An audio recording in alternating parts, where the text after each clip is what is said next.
The main character sitting on the throne smiled and asked if it was a sacred object, and then she thought it would be better not to laugh because she thought it made her look like a schoolgirl.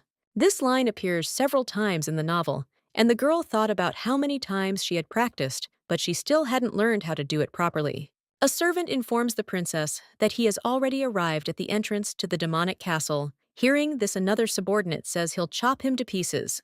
The main character suggests that they wait, and at that time, she thought that she had made many mistakes after she found herself in this novel, and therefore could not make any more mistakes. The lady tells Janbar and Talim to go to the first entrance to the castle, and Roxanne and Beelzebub to the second. The girl knows that this is her only role, and that this is the end of this novel.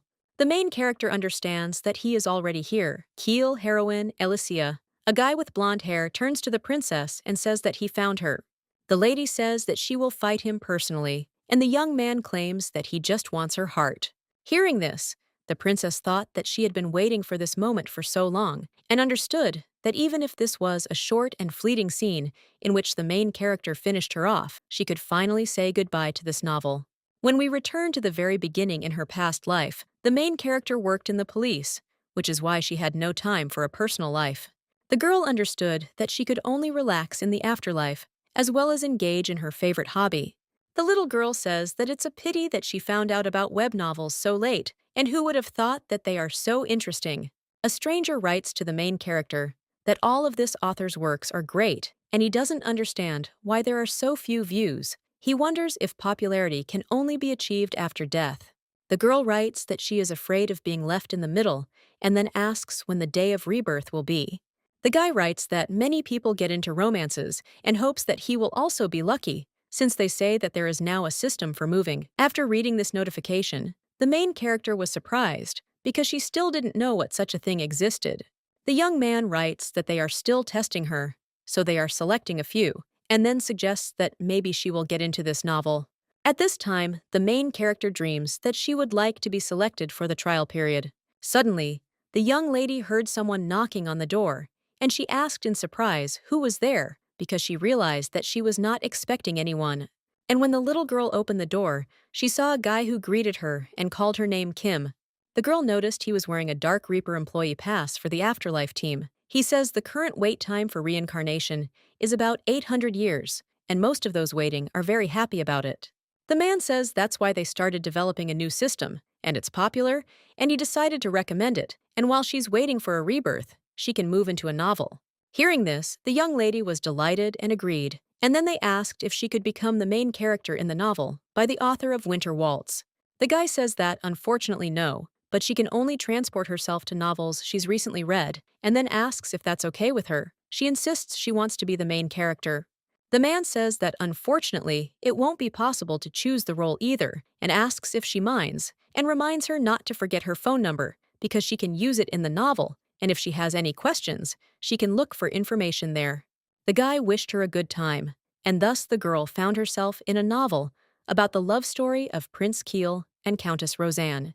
The young lady thinks that this is great because she doesn't care whether she becomes a villain or the main heroine, since she only wanted to live happily, although she understands that it would be great to be reborn as the main heroine. Within minutes, the girl is addressed as Princess. She's surprised to hear this, as it's a cute nickname. She realizes this is the luxurious life of a romantic fantasy heroine. A servant in the guise of a bear asks the princess if she's awake. Seeing this monster, the girl is frightened, and the maid, surprised, asks what's wrong with her and how she thinks the lady is ill. Meanwhile, the main character was surprised that the bear was wearing an apron, and she wondered if she had become the princess of the bear kingdom. The little girl looked at herself in the mirror and thought that at least this had passed her by since she was human. She began to wonder if there was a character with red eyes and black hair in the novel. The girl assumes that she might be Bellatrix and then uses her phone to search for information about it, but the search results for her request did not find anything.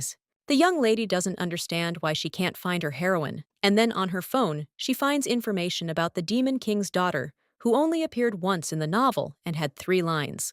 The most successful villain that the prince must finish off in order to become emperor.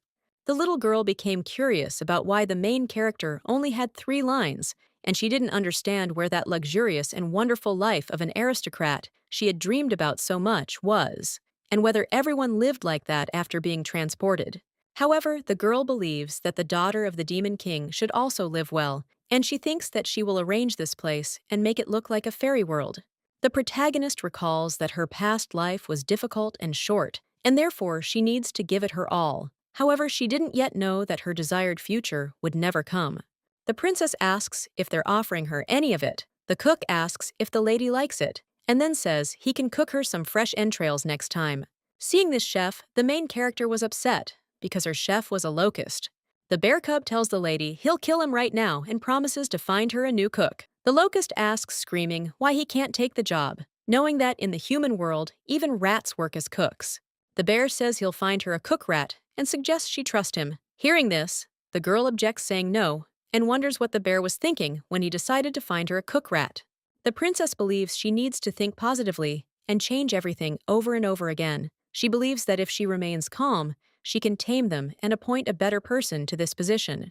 The maid says that she will steal someone more capable for her mistress.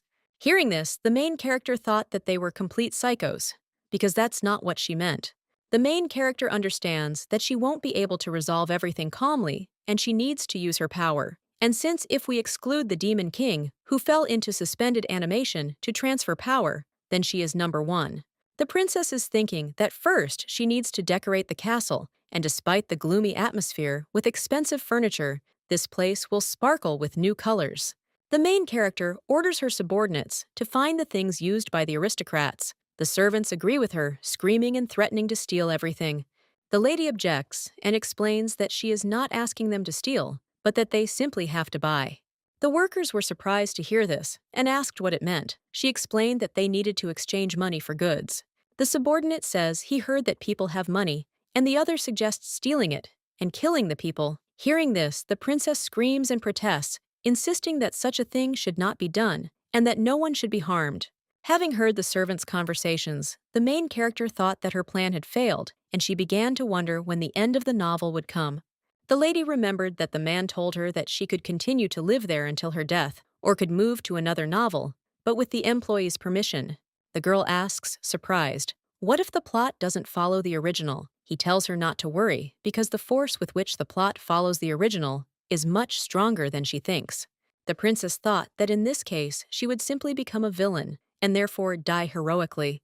The young lady knows that at this time, Keel is meeting the main character for the first time, and as the illegitimate son of the emperor, he officially entered the palace at the age of 15. However, he was deprived of the gift of magic that is passed down through the imperial blood.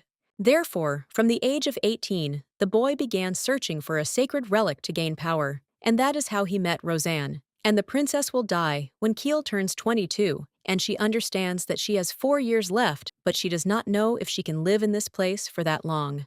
The servant asks, surprised, why their mistress is talking like that, and then asks if there's anything she wants. She shrieks and replies that she doesn't need anything strange. Suddenly, the main character became curious about whether her father was a powerful demon, and she believed that she could travel 4 years into the future and fulfill her role in the novel.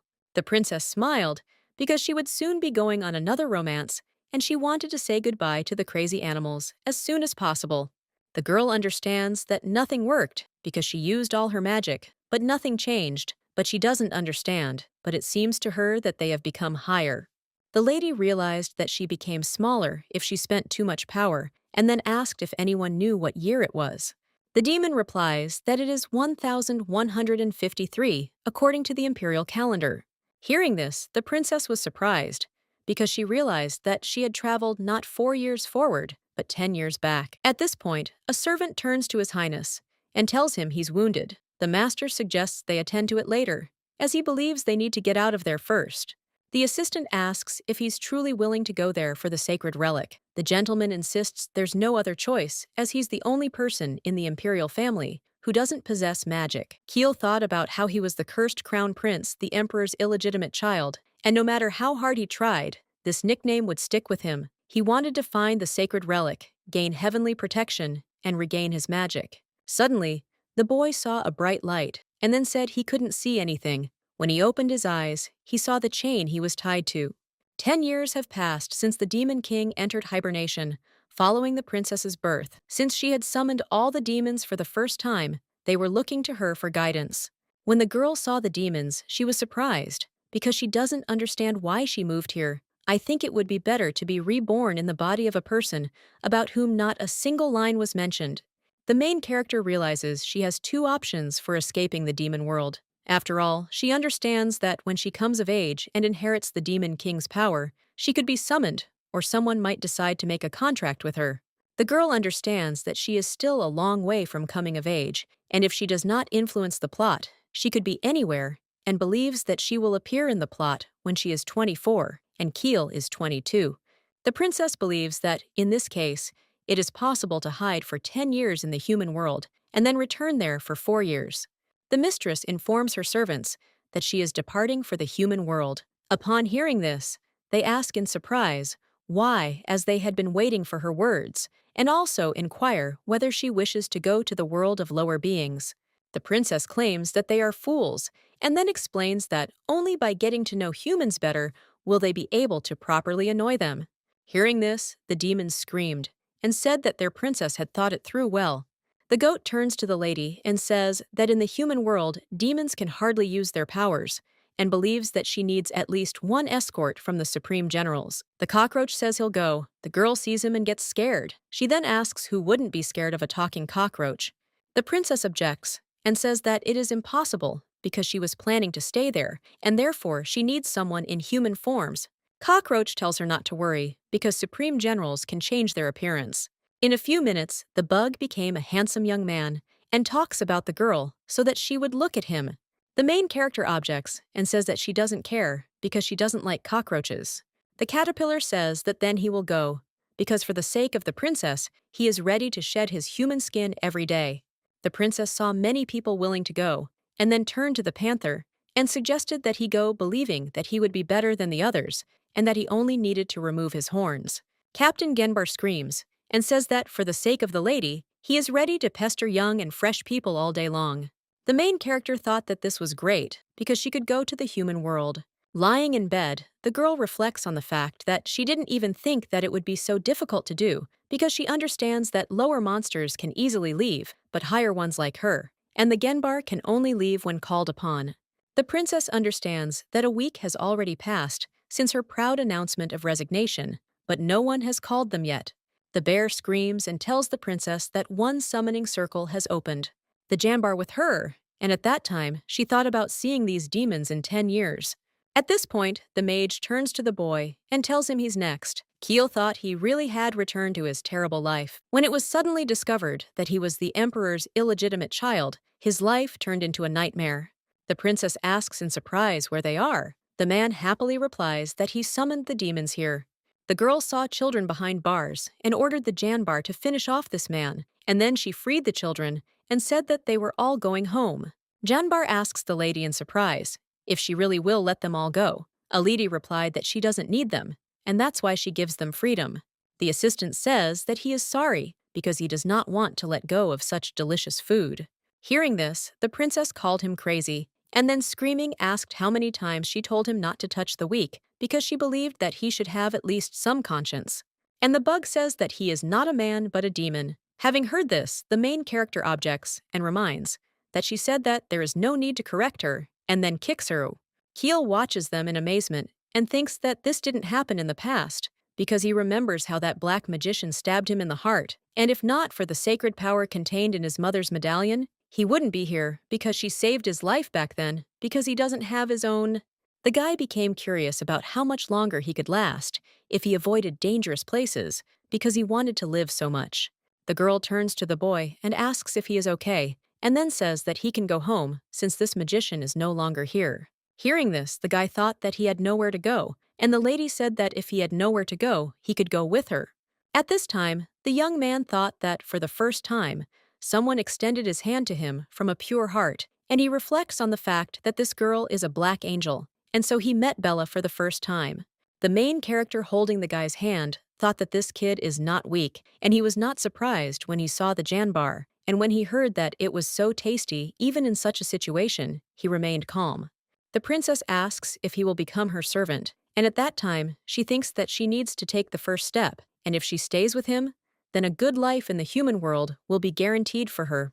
The girl understands that since he has nowhere to go, she will need to spoil him well. Meanwhile, the guy thought that he didn't have any sacred power, and therefore believed that he would be safer with this lady, since it would be a good idea to have a guardian to begin with.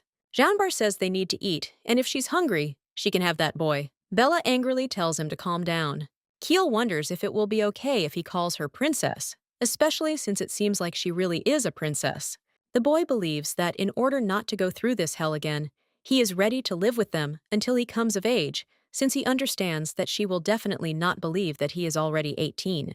Bella announced that they were already there. The young man looked at the city and thought that maybe she wasn't herself, so he thought it would be best not to say anything strange. The main character excitedly says it's meat from webtoons, and the assistant says he doesn't understand why people bother so much with food. She tells him not to ruin her dinner and just eat it. The girl took a piece and thought that it was very tasty, and then she claims that she calls it food and thinks that it tastes even better with soup.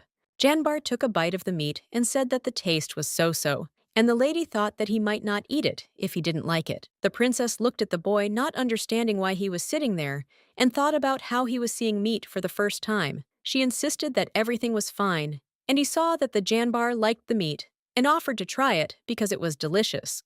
Keel thought that he learned to use a fork much later, and he can't even imagine how 8-year-old children eat it all. The girl asks in surprise if he knows how to eat with a fork, and the boy ponders whether 8-year-olds use cutlery or not. Bella shows the boy how to use a fork correctly. She claims that it is easy and suggests that he tries. The lady patted the boy on the head and said he was doing a good job as a servant. Janbar, surprised, asked why she needed a servant who couldn't even use a fork and wondered if he wasn't good enough, considering he was better than the boy. The main character claims that he is an orphan, and it is obvious, and then asks who would teach him because she understands that everything is learned through experience. The demon claims that they can do everything from birth, and the princess screams and says that she asked not to correct her. Bella smiled and said that this is life, and she would definitely go crazy if she spent even one more day in the demon world. She understands that this isn't what she dreamed of, but she thinks she'll get used to it somehow, even if she has to live there for another 4 years.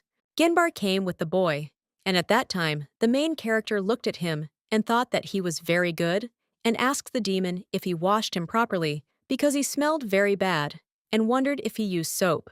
The demon says they're washing themselves with red liquid, and then asks what sweet means. Hearing this, the girl realized they'd been washing themselves in red liquid all this time, and was surprised. The princess turns to him and says that if he's not going to listen to her, he should leave, then suggests he start imitating people. He says no, but the girl interrupts, saying she knows, and therefore suggests they don't talk about it anymore. Janbar says he's going to take a shower. She turns to him and tells him not to worry because she's not mad at him. Bella asks how old he is and guesses that he is probably 5. Keel shows on his fingers that he is 8. Hearing this, the main character thought that he looks very small for his age and that he speaks poorly and does not know how to use cutlery. The girl suggests that he must have been through a lot and therefore needs to be treated to something tasty. She asks if he has a name and what it is. In response, the boy only remained silent, and after a few minutes, he announced that he was Keel. Upon hearing his name, the princess was surprised and realized this guy was definitely him, as his name was Blonde, his hair was the same, his eyes were the same color as pumpkins, and his age matched. However, she felt she needed to double-check and find out something only the main character knew. Bella asks Keel to come to her and asks if anyone sent him to bad magicians. Hearing this, the child does not understand why she is asking about this and becomes curious about what she is holding in her hand, but he understands that if he lies, she might hate him. And at this time, the main character thought that it would be better for her to ask him about something else and then ask if he had anything left after his mother's death. Keel touches the medallion that was around his neck, and the lady asks if he inherited it. Hearing this, the guy doesn't understand how she found out and is surprised Bella reflects that judging by his reaction, he really is that Keel. The princess wondered why she had saved the protagonist. She speculated that he was able to survive and become a prince thanks to the sacred power contained within the amulet.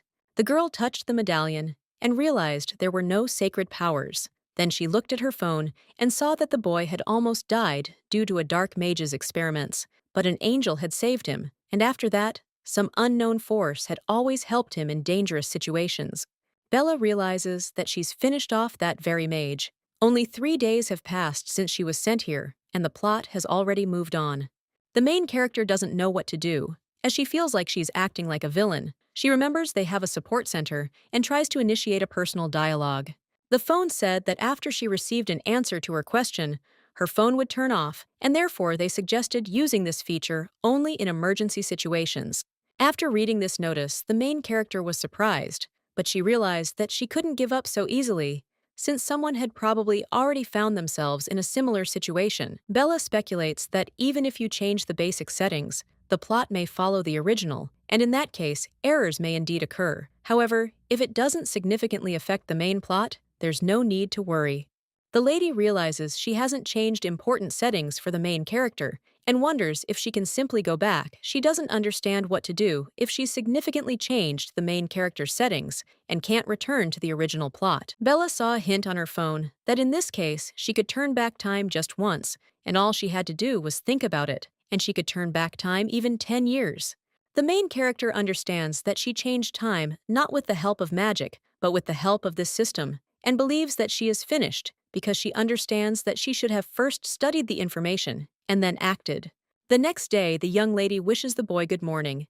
She understands that he is a prince, and the story isn't about adventure, but about love, and most importantly, a happy ending for the two main characters. Bella thinks that she just needs to take good care of him until the main plot begins, and then take him to the castle to meet Roseanne.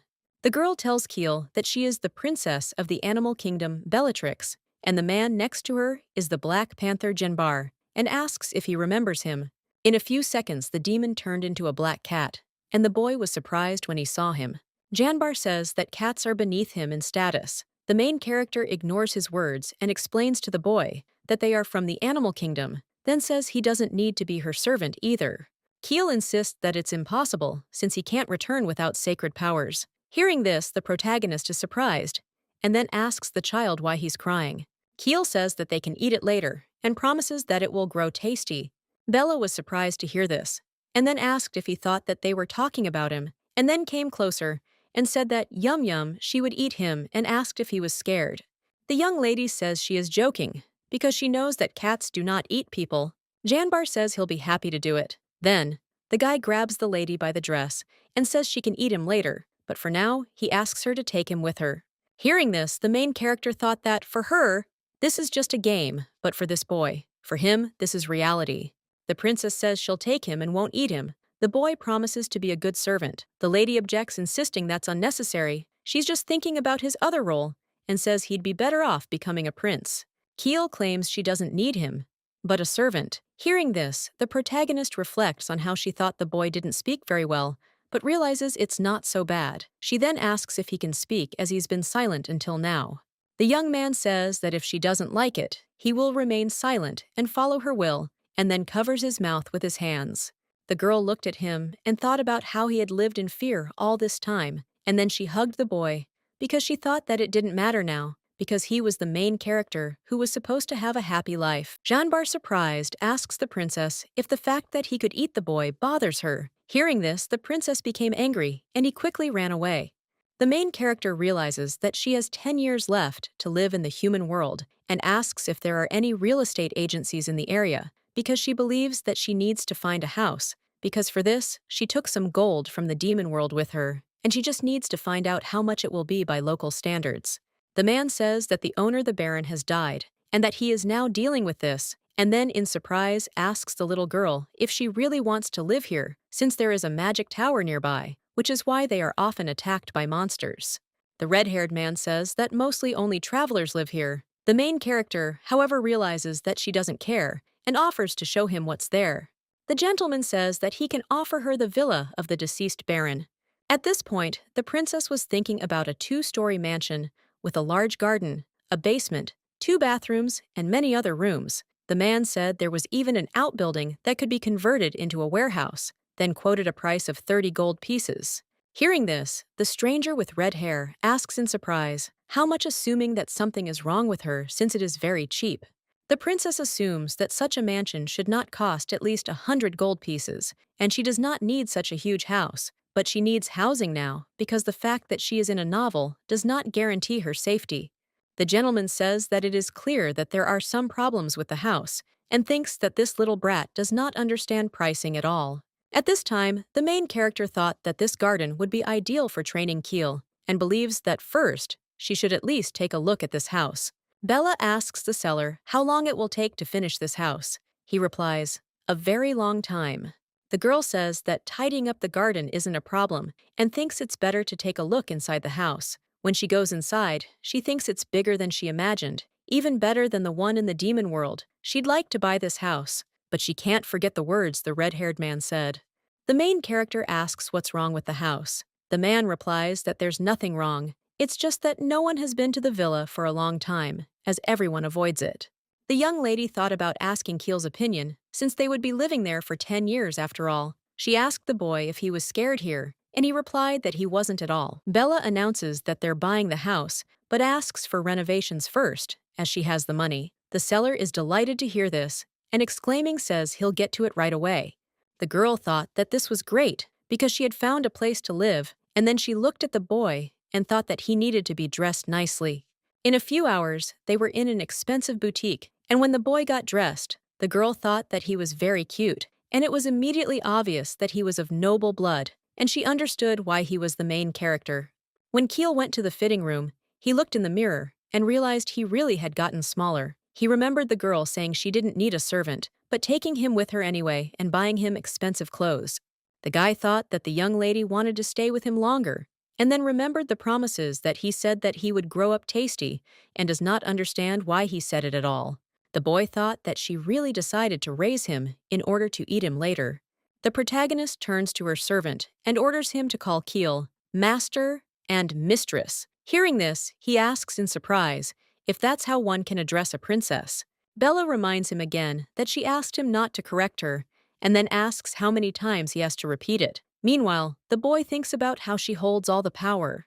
The girl calls the guy and says that this is his room now, and then says that the wardrobe and desk will arrive soon, but since the town is small, everything takes a very long time to be delivered. The main character suggests that he simply consider it his home, and then asks if he agrees.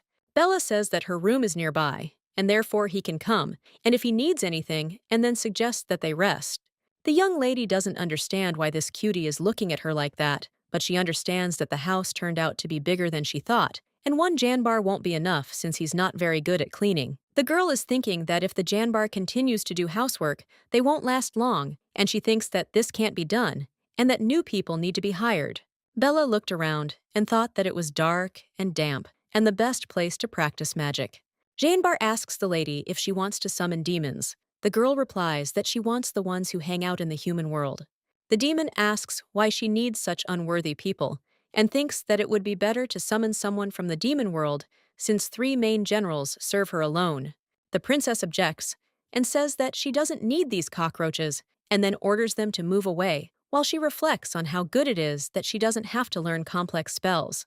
The main character used magic herself and became curious about who she had summoned. The girl saw a guy with red hair and found out that he was the impudent guy from the tavern who said that there were some problems with the house, and this little brat doesn't understand pricing at all. The man, surprised, asks if she's the girl from the tavern, and also inquires if she's an imperial mage. He explains it's a demonic summoning circle, and then asks, surprised, how she managed to summon it. The princess explains that she can summon everyone who is under her. Hearing this, the demon thought that he did not understand how he could be shorter than some girl. Janbar addresses the red-haired guy and calls him Jinnix, and then asks the princess why she called him here. The girl, surprised, asks if he knows this man, or rather, this demon. He replies that he doesn't, and the lady asks what the problem is. Janbar explains that he was banished from the demon world 200 years before her birth, and calls him a pathetic half-breed because he is a despicable creature born from the union of a human and a demon. In the human world, demons are hated just as much as demons hate humans. However, the main character believes she could use a demon who knows about the human world and then asks him if he'd like to work for her. Hearing this, the red-haired guy was surprised, and the princess explains that she needs a servant who knows about the human world because she knows that, judging by his words in the tavern, he is very scrupulous. Janbar objects and suggests that the mistress send him back. She says the demon can't handle household chores, and that's why they need him. Jenik says he'll take any job. Hearing this, the demon gets angry and screams, calling him a scoundrel. Janbar reports that they will now live not only with a human, but also with a half-breed, and if the future ruler of the demons is so weak-willed, although she understands that she has not yet inherited the title, and if they create a new heir. Meanwhile, the main character thought that, after death, she would simply move to another novel, and thought that there was little harm in it because she was interested in what would happen to Keel. Bella reflects on the fact that, because of her, the only thing that could protect him disappeared. And it's not that she agrees, but in the eyes of demons, it really might look like she's taking the side of people. The girl understands that they will not like the fact that she has a person under her care, and she believes that she has no choice because she will have to force them to understand her. The princess says that she will tell them her plan, and then announces that with the help of this child, they will conquer the human world. The main character doesn't understand whether she managed to convince them, because Genetic looks at her with distrust. Janbar screams and says that he will do whatever his mistress wishes. The next day, the red-haired boy made breakfast. The main character thought he was a smart guy, doing everything from cleaning to cooking, and believed his long years in the human world hadn't been in vain. Bella realizes that he has been in this world for more than 200 years, and then she turns to the demon and asks if he sees how to work. Hearing this, the Janbar only shook his head, and the Genik turns to the young gentleman and asks if he is awake. The girl turns to the boy and asks what is wrong and whether he slept badly, and also asks if he is sick. The lady tells the boy to go eat quickly, because she knows that people need to eat well, because that's where their strength lies. She also says that he needs to eat well to grow big. Sitting at the table, everyone is thinking about their own things. Bella is thinking about how well he already uses a fork, and the boy is wondering if she's really raising him for nothing. Jenik turns to the gentleman and says that he needs to cut such large pieces with a knife, and therefore suggests taking the fork in his left hand. The main character looked at the half-breed and thought that he would even become a tutor, and she wondered if she could trust him to teach Keel, since even she didn't know all the local rules. Bella thought about how they'd found a home and even a good servant, but she really couldn't trust him yet. She pondered the need to earn money to live in the human world, but she realized there was something more important, and she needed to achieve an original ending. The princess doesn't understand how she can concentrate when he looks at her like that, and sits so quietly that she starts to worry. The lady asks the boy if he wants to read a book. Keel thought that they would come for him from the castle in 8 years, and life there was like hell, but in order to avoid this, he needed to learn as much as possible. The boy thought that if he was right, then Bella was the boss in the house, and to get what he wanted, he needed to behave well with her. The guy became curious about what kind of thing the lady was holding in her hands, and he assumed that it looked like a black box. Bella looked at the young man, and she wondered why he was looking at her like that, and so attentively. A girl asks a boy if he can read. Hearing this, the boy realized he was holding the book backwards, but he was confused. The princess calms the guy down and says that it's okay, because she understands that no one taught him this, and then says that she will help. The lady invites him to look, and then explains that this is the word lion, and draws it on paper, and then says that it looks like this. Keel wonders if it's a cat. She objects, saying that a cat looks different, and then asks if it's easy to learn from pictures. Bella moves on to the next task, and the guy watches and observes her carefully. At the end of the day, the main character thought that a week had already passed, and she hadn't read even a quarter of the novel. Suddenly, a boy comes into the room holding flowers in his hands, and the girl thought that as soon as she sat down, he immediately came. Bella reflects on the fact that since the main character is a biography of the person she is trying to organize, now he is a child, and multiplication is a multiple word, and she became interested in what would happen if she mixed herbs for sleep and for wakefulness. The girl understands that she is trying to answer every question he asks, so it is even more difficult to concentrate, and she became interested in what kind of books he is reading. The lady is considering entrusting his training to Genix, but she thinks that she cannot trust the main character to the first person she meets, but she understands that he is a good cook, and there is something human in him, but it may not last long due to Dunbar's bullying. When the main character went out for a walk, she saw a red-haired guy and wondered what he was doing. She called out to Genix, but he didn't seem to hear her. She wondered where he was going, finding it odd. The girl decided to follow him. Genix asks why he hates him so much, and Genber asks how much longer he plans to stay there. He replies that he doesn't know and thinks he'll stay until the princess kicks him out. Bella became curious about what they were doing at such a time. The demon tells the half-breed that since he is not going to leave, it is better for him not to catch his eye. Jenik says that then he will stay here forever. Hearing this, the main character thought he was mocking Zanbar. However, she understands that if he decided to stay here, then she can trust him with Keel. The princess approaches the guys and asks what they are doing alone, especially at night, and suggests that it might be a lover's quarrel. Hearing this, the guys are surprised and ask what she's even talking about. The girl says they can be quieter because she's just joking. The lady turns to Genix and informs him that she will make him responsible for training Keel, since she knows that he has been in the human world for a long time, and if he manages to cope during the invasion, she will leave him as an advisor. Hearing this, the demon asks in surprise how she can do this to a half-breed. The princess insists that he is smarter than her. A few days later, the main character screams and says that she has done everything and written down all the main points, and therefore believes that she can now calmly live until the end of the novel, but just in case she will make a copy with the help of magic. Bella thinks that she doesn't have to sit in the office anymore, and when she entered the main room, she thought that something had changed in the house, and she began to wonder if she had really been in the office for so long. The princess asks what table this is. Janique explains that her order arrived and that he told her about it yesterday. The lady asks in surprise why they need so many plates when there are only 4 of them. He explains that a lot of them have been broken lately. The main character understands that it was definitely a Janbar, since he doesn't know how to do anything at all, and she thinks that she needs to give him something other than cleaning. The girl asks where the Genbar is, and the half-breed explains that he is breaking plates again. Hearing this, she thought that he is a scoundrel who is going to destroy everything there. When the demon saw the lady, he pointed his finger at the boy and insisted that he did it. Bella wonders if he's decided to blame everything on Keel. Hearing this, the boy apologizes, and the lady asks what Vasa is doing here anyway, as she thinks it's dangerous. Jenik says that the gentleman put her there because he thought she would like her. The girl says it's clear to her now, and asks why the plates are broken. Gainbar claims the boy did that too, but the princess says it's okay, because she thinks new plates can always be bought, and asks Ganik if he agrees. The half-breed asks the mistress if she will say the same if he breaks them. The princess asks if his head can grow back like a Janbar's. Meanwhile, the boy doesn't understand why she treats him so well, and suggests that maybe instead of sacred powers they sent him, Bella. Keel reflects on the fact that the lady buys his favorite books that he wants, and always takes care of him as if she knows what he needs, and even looks at him with such care. The young gentleman thought that her warm breath was warming him. Keel also looks tired. The girl asks if he made the boy work while she was away, and also asks if he puts poison in his food. The guy says that even though he is a half-breed, he would not do such a thing. Janbar claims the poison has no effect on them. Jenik asks if he can even tell them apart. The demon says that they will find out if they try, and the half-breed says that he agrees. Keel tells the princess that it was not his doing, and he did nothing.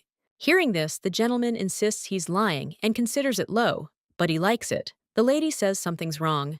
Jenik reports that everything breaks only near the gentleman. The girl calls them idiots and suggests they take a look, as the plates were just there, but broke the moment they opened the door. The princess claims that they fell behind the keel and offers to see for themselves, since he could not have broken them himself, and therefore believes that it is definitely not the guy's fault. At this time, the boy thought that he was going to show himself from the best side so that she would not kick him out, but he realized that strange things continued to happen to him. Keel knows that it was only him there, and everything points to him, and that is why he was so scared, and he asks the princess if she believes him. The main character screams and asks how much they hurt this child. The boys insist they never hurt him. The lady asks if they even know about the presumption of innocence. The demon, surprised, asks what it is. The lady explains that Keel said that it wasn't him, and then asks how one can accuse a child without evidence. Hearing this, the guy thought that the lady was so caring, and he was glad that Bella was on his side because he thought that she was very smart and suggested that maybe this was a reward for all his suffering. The princess suggests looking at how he has lost weight due to stress, and he was already small without it, but they are making him even smaller. Janbar asks who broke those plates. Then Bella says she thinks there's more to it than meets the eye and needs to investigate, since she understands they couldn't possibly have grown legs. Keel asks the girl if she believes the renovation is underway. Hearing this, the protagonist looks at the boy who was crying and reflects on how in the novel, Keel never showed his true feelings. The girl doesn't know how best to behave with him. That evening, the boy asks the lady if they can sleep together. Bella agrees and offers to go to his room, and she will tell him something funny. Lying in bed, the main character thought that it seemed to her that she was worried in vain because he still opened up to her and thinks that this is good. The princess looked at the boy and thought that he had such long and beautiful eyelashes, and all this was as befits the main character. Suddenly, the girl felt cold and thought that she couldn't let Keel get sick. Bella went out onto the balcony and saw the ghost, then asked him if he understood where he was. He replied that he had always been there. The princess says that it takes her so much effort to finish the story, and then asks how he dared to touch Keel, and also asks if he understands what he did, and whether a ghost can live with demons. Red Eye says that this is his home, and believes that people are much scarier than ghosts. The lady claims that the more he resists, the more he will receive in return. At this time, the boy woke up and thought that he couldn't let Bella know about the smell of loneliness and terrible life. The ghost claims that his existence is a nuisance to others, and that the boy is just as unacceptable. After all, the boy, abandoned by everyone, remained alive after he killed everyone. Keel ran out into the street and screamed, calling for Bella, and at that time, the demon heard and also ran out into the street and asked where the mistress was. At this time, the half-breed thought that, as befits the future ruler of demons, evil filled every corner of their home. Janbek looked at the ghost and told the boy that he shouldn't worry about it because he immediately felt the negative energy of this house and believed that a ghost apparently lived here. Hearing this, the gentleman was surprised because he did not understand how this was connected with Bella at all. Keel ran up to the ghost, and the Jambar asked him to stand and said that this boy is important to the princess and he cannot be allowed to die. At this time, the boy grabbed the girl by the hand, and the main character was surprised because she did not even imagine that he would save her. Within minutes, the ghost was defeated by the princess. She looked at the boy and asked why he was crying, then hugged him. Keel apologizes and explains that he simply wanted to keep being there, but pretended nothing was happening. He doesn't know if he should say he was afraid of being thrown out onto the street. The girl asks if he was worried that she might get hurt, and then claims that the ghosts are not fit to hold a candle to her since she is the princess of the royal beasts. Bella tells the boy that the window in his room is broken, and so they will sleep in her room for a while. Hearing this, the half-breed thought that when the princess of the demon world summoned him here, he thought there was no one worse and more dangerous in the world than her. But the way she treated this man, he had never seen him before. Jenik wondered what was so special about him.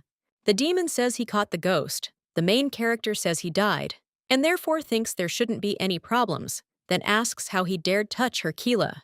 The ghost asks to spare him and leave him alive, and then says that in the document for the land that he hid in the house.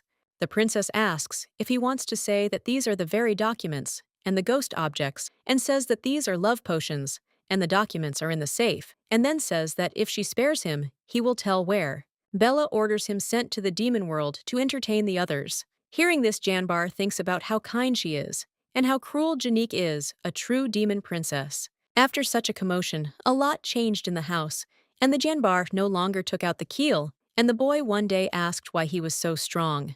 The demon says that he is a small thing, and then asks if he really wants to become like him. The main character realizes that the Janbar hasn't been complimented in a long time, and the young gentleman insists that he wants to become as strong as him.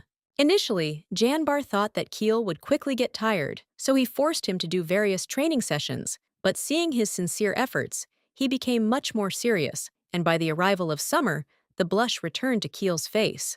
Janik also worked hard on teaching the boy, and she even made a curriculum for him based on key points from the novel, because she knows that the boy has already learned everything.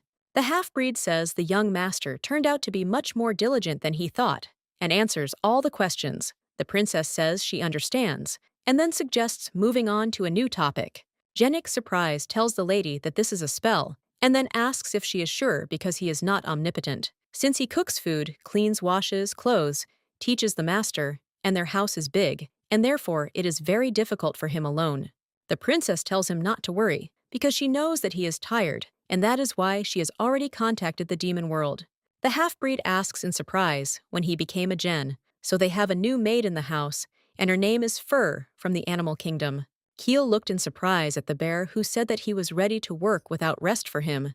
Bella asks, who's next to him, since she only called him Fur, replies that it's her friend, and she knows more about the human world than anyone else. The girl in the red cape greets them and says that she is the supreme demon Nightmare Eater, and then throws down the cape. At this time, the princess closes the boy's eyes and tells her to quickly put on her cloak, and then tells her to leave. Ever turns to the princess and claims that she needs a servant and that she will be better than this bear, but the lady tells her to just leave. A blue-haired girl touches Jenik, and he cries out and asks what she's doing. Ivor explains that she's chained his heart, and that if she's not there, he'll die. Hearing this, the princess became angry and asked if she was blackmailing her now. The lady objected, explaining that she was only asking for a chance because her heart would return in 5 years anyway, and if she didn't change her mind, then she would leave. The main character understands that this spell is similar to a demon's oath, and the demon can take a person's heart, but in exchange, he must always be nearby, and believes that this is a cunning plan, which is what one would expect from a nightmare demons. Bella asks why she wants to stay here like this. Ivor touches the half-breed and says that all the demons are going crazy because of him. The generic works best in this house, and how she wouldn't be able to raise Keel without it. She decided she needed to calm down, as the most important thing was to follow the original, and then agreed, but only for 5 years. The princess suggests signing a contract first. After that day, Bella sometimes told the boy fairy tales, and it was fun to listen to new stories, but he didn't really like fairy tales about princes and princesses. After all, girls or poisonous fruits pricked themselves on the poison needle of the spindle, always went through many trials, and in the end, a prince saved them without much difficulty, and then they got married and lived happily ever after. The new reality is not like that. Keel knew that this could not happen to his savior, whom they met under random circumstances, but he assumed that perhaps in her world, everything was different. The young lady says that then the princess kissed the frog, and then boom, and smoke started coming out, and so she lifted the curse from the prince, and they lived happily ever afters. Hearing this, the guy thought that marriage comes after one kiss, and this means that in the animal world, a kiss guarantees that they will live together for life, and he decides to take advantage of his position and asks what a kiss is, and pretends that he doesn't know anything. Keel asks how people kiss. At this point, the main character thought about how her niece was 3 years old, and even Shiyun had asked her for a kiss, and she wondered if her mother had never kissed a boy. Bella kisses a guy on the cheek, and then says, "That's how it's done." He asks if he can only kiss princesses. She objects, and says he can do it with the person he likes. The young gentleman kissed the girl, and then saw how surprised she was, and said that she herself told him to kiss those he liked. At this time, the main character understood what a heart attack is, but she is happy, and therefore she wanted to get into a romance, because this is the best thing that could happen. The next day, Ivor says that today she will demonstrate her skills to them. Jenik, surprised, asks what kind of holiday it is, and the demon wonders why they make the meal so complicated. She explains that today is the master's birthday, and asks if they knew that today is Keel's 10th birthday. The princess announces that the main character is entitled to a crown, and therefore offers to hold it, and then they begin to sing a happy birthday song. Bella asks the boys why they're not singing. The half-breed explains that he's never heard the song before, and the girl says she'll teach them later, so she suggests they hold off on singing, and asks the boy if he wants anything. She promises to grant him any wish. The she-bear says she wants to go hunting. Ivor suggests going into the city, since she hasn't fed on men for a long time, and the demon claims that any man will do for him, but Generic said that only the birthday boy can make a wish. The princess says that only the birthday boy can make a wish, and then asks if it is clear to them, and suggests that they remember that from now on, November 10th is Keel's day. Hearing this, the boy was surprised, because he became interested in how she knew his birthday. On November 10th, Keel was officially recognized as a prince, and this date became his birthday, but there are still 10 years before that, and he does not understand how the princess found out about this, and thinks that if she knows who he is, and that he is actually 18. The young gentleman asks why today is his birthday. The lady whispers in his ear and explains that it's a secret, and that an angel came to her last night to tell her about it. She suggests he quickly tell her what he wants to do. Hearing this, the boy thought that maybe it was just a coincidence, and then said that he wanted to become a prince. The girl says that this is great, and then says that from today on, Kiel is their prince. And at that time, she thought about the fact that he is considered one from the moment of his birth, and then turns to the guys and asks if they heard, and orders them to now call Kiel a prince. The she-bear says that she would like to play something with the prince, and it could be hide and seek, and he will stay here, and the others will run to hide, and those who are caught can be eaten. Hearing this, the princess screams and asks what she is saying, and does not understand why she is playing hide and seek with the prince. The she-bear explains that Ever said she wanted to play hide and seek with the master, and then eat him. The blue-haired girl insists they've got it all wrong. Janique asks if they can just play by the human rules, and they end up playing regular hide and seek. The princess says that according to the rules, you can only run on your own 2 feet, and you can't fly either. The she-bear asks the princess why she's so protective of her master. She replies that it's because he's a child, and the she-bear replies that she too is still a girl. Bella explains that this is because she was born 200 years ago. The demon says that at that age, mice are still considered children and don't mature until they're 500 years old, and therefore says they can protect her. The main character agrees and says she'll take care of her too. Fur hugs her and tells her she's very happy, then asserts that tomorrow she will be the prince. The princess asks if they'll play something else. Meanwhile, the young gentleman thinks he should ask her now, while he's still a child, and announces that since it's his birthday, he proposes marriage. Hearing this, the bear cub says that then she will get married tomorrow, and the girl asks if they can marry the prince and the fur. Kiel thought it was nonsense that he only had one wish and didn't understand why everything had turned out this way. Bella explained that people and animals can't be together. Hearing this, the young gentleman thought that it was impossible that the princess married a frog, and wasn't this a common thing in the animal kingdom? The boy reflects on the fact that they cannot be together with people, and he knows nothing at all about the animal kingdom, but it was not mentioned in class, and he wonders if this place is closed to others. However, he suspects that there might be more information in the imperial castle. After all sorts of books are kept there, but he believes he needs to think things through first, as he doesn't want to spend all his time in his room again. The guy thought that he needed to conduct an investigation to find a power that could protect him, because before he relied on his amulet, but now he needed to become stronger himself. Bella looked at the half-breed and thought about how a couple of days ago he said that he was feeling unwell and thought that she couldn't leave the most adequate worker in this house, and then asked what was wrong with him. Janique explains that it's a gentleman's birthday party, and the girl asks if he's talking about the birthday song. He says that's not what it's about, and explains that it's a marriage proposal. The princess asks in surprise what's wrong, and then says that she doesn't judge anyone. It's just that Fur was being too emotional back then, and to be honest, she likes people more, and then asserts that she's not lying. The girl thought there was nothing she could do and would have to tell him the whole truth, but then she said that, frankly, Kiel really is a prince. She insisted it was true, then asked, what if the boy had gone rogue and made a contract with a demon, suggesting he think about it himself, since he was speaking from afar? Hearing this, the half-breed says that this changes everything, and then says that he knows that the lady is very protective of the young master, but he is not a prince, since all members of the imperial family have magic, but the master does not have the ability to do so. Bella says that she is not asking to believe her, but suggests simply remembering that she doesn't care about Genetic's origins, because she trusts him more than anyone else in this house. Hearing this, he thought the princess didn't look like the demon king at all. The lady asks if he knows where to buy a sword. Jen, surprised, asks why she needs it, and the girl replies, "For Kiel!" The heroine reflected on what she'd realized during hide and seek, that he was too slow, and that without sacred powers, the young master was helpless. Therefore, she would follow the example of lions who push their children off cliffs. She believed it would be best to begin training him now. Jen says it'll be hard to find a decent sword in their village, and suggests they go to town. The lady then orders a carriage prepared. The princess says that he was finally able to get a carriage, and the half-breed explains that the tavern owner said that they could use it at any time. After all, he also complained that she demanded 10 gold pieces from him. Bella says that it is his own fault, because he believes that he should have warned that a ghost lives here.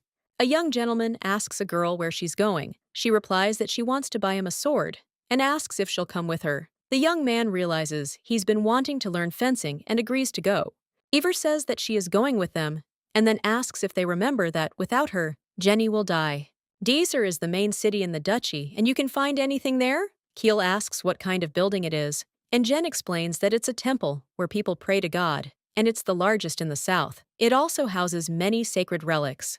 The young gentleman invites the princess to go there next time, and she agrees, but she realizes she's a demon and can't go there. The boy excitedly says that there is even an item from the demon world, but the girl says that they are not going there right now anyway. Keel reports that only in this temple is there such a loot as someone's tail. Suddenly, the carriage shook, and Jen fell on the princess. She screamed and asked if he had gone mad, and the half-breed explained that he hadn't done it of his own free will, then asked Ivor what had happened. The lady with blue hair says that it is something funny, but suddenly a cat runs across the road, and the carriage overturns. Jenny screams, asking why she wasn't looking at the road, thinking she should have gone around it. She explains that the rock fell so suddenly, and the guy asks where it came from, if it wasn't even raining.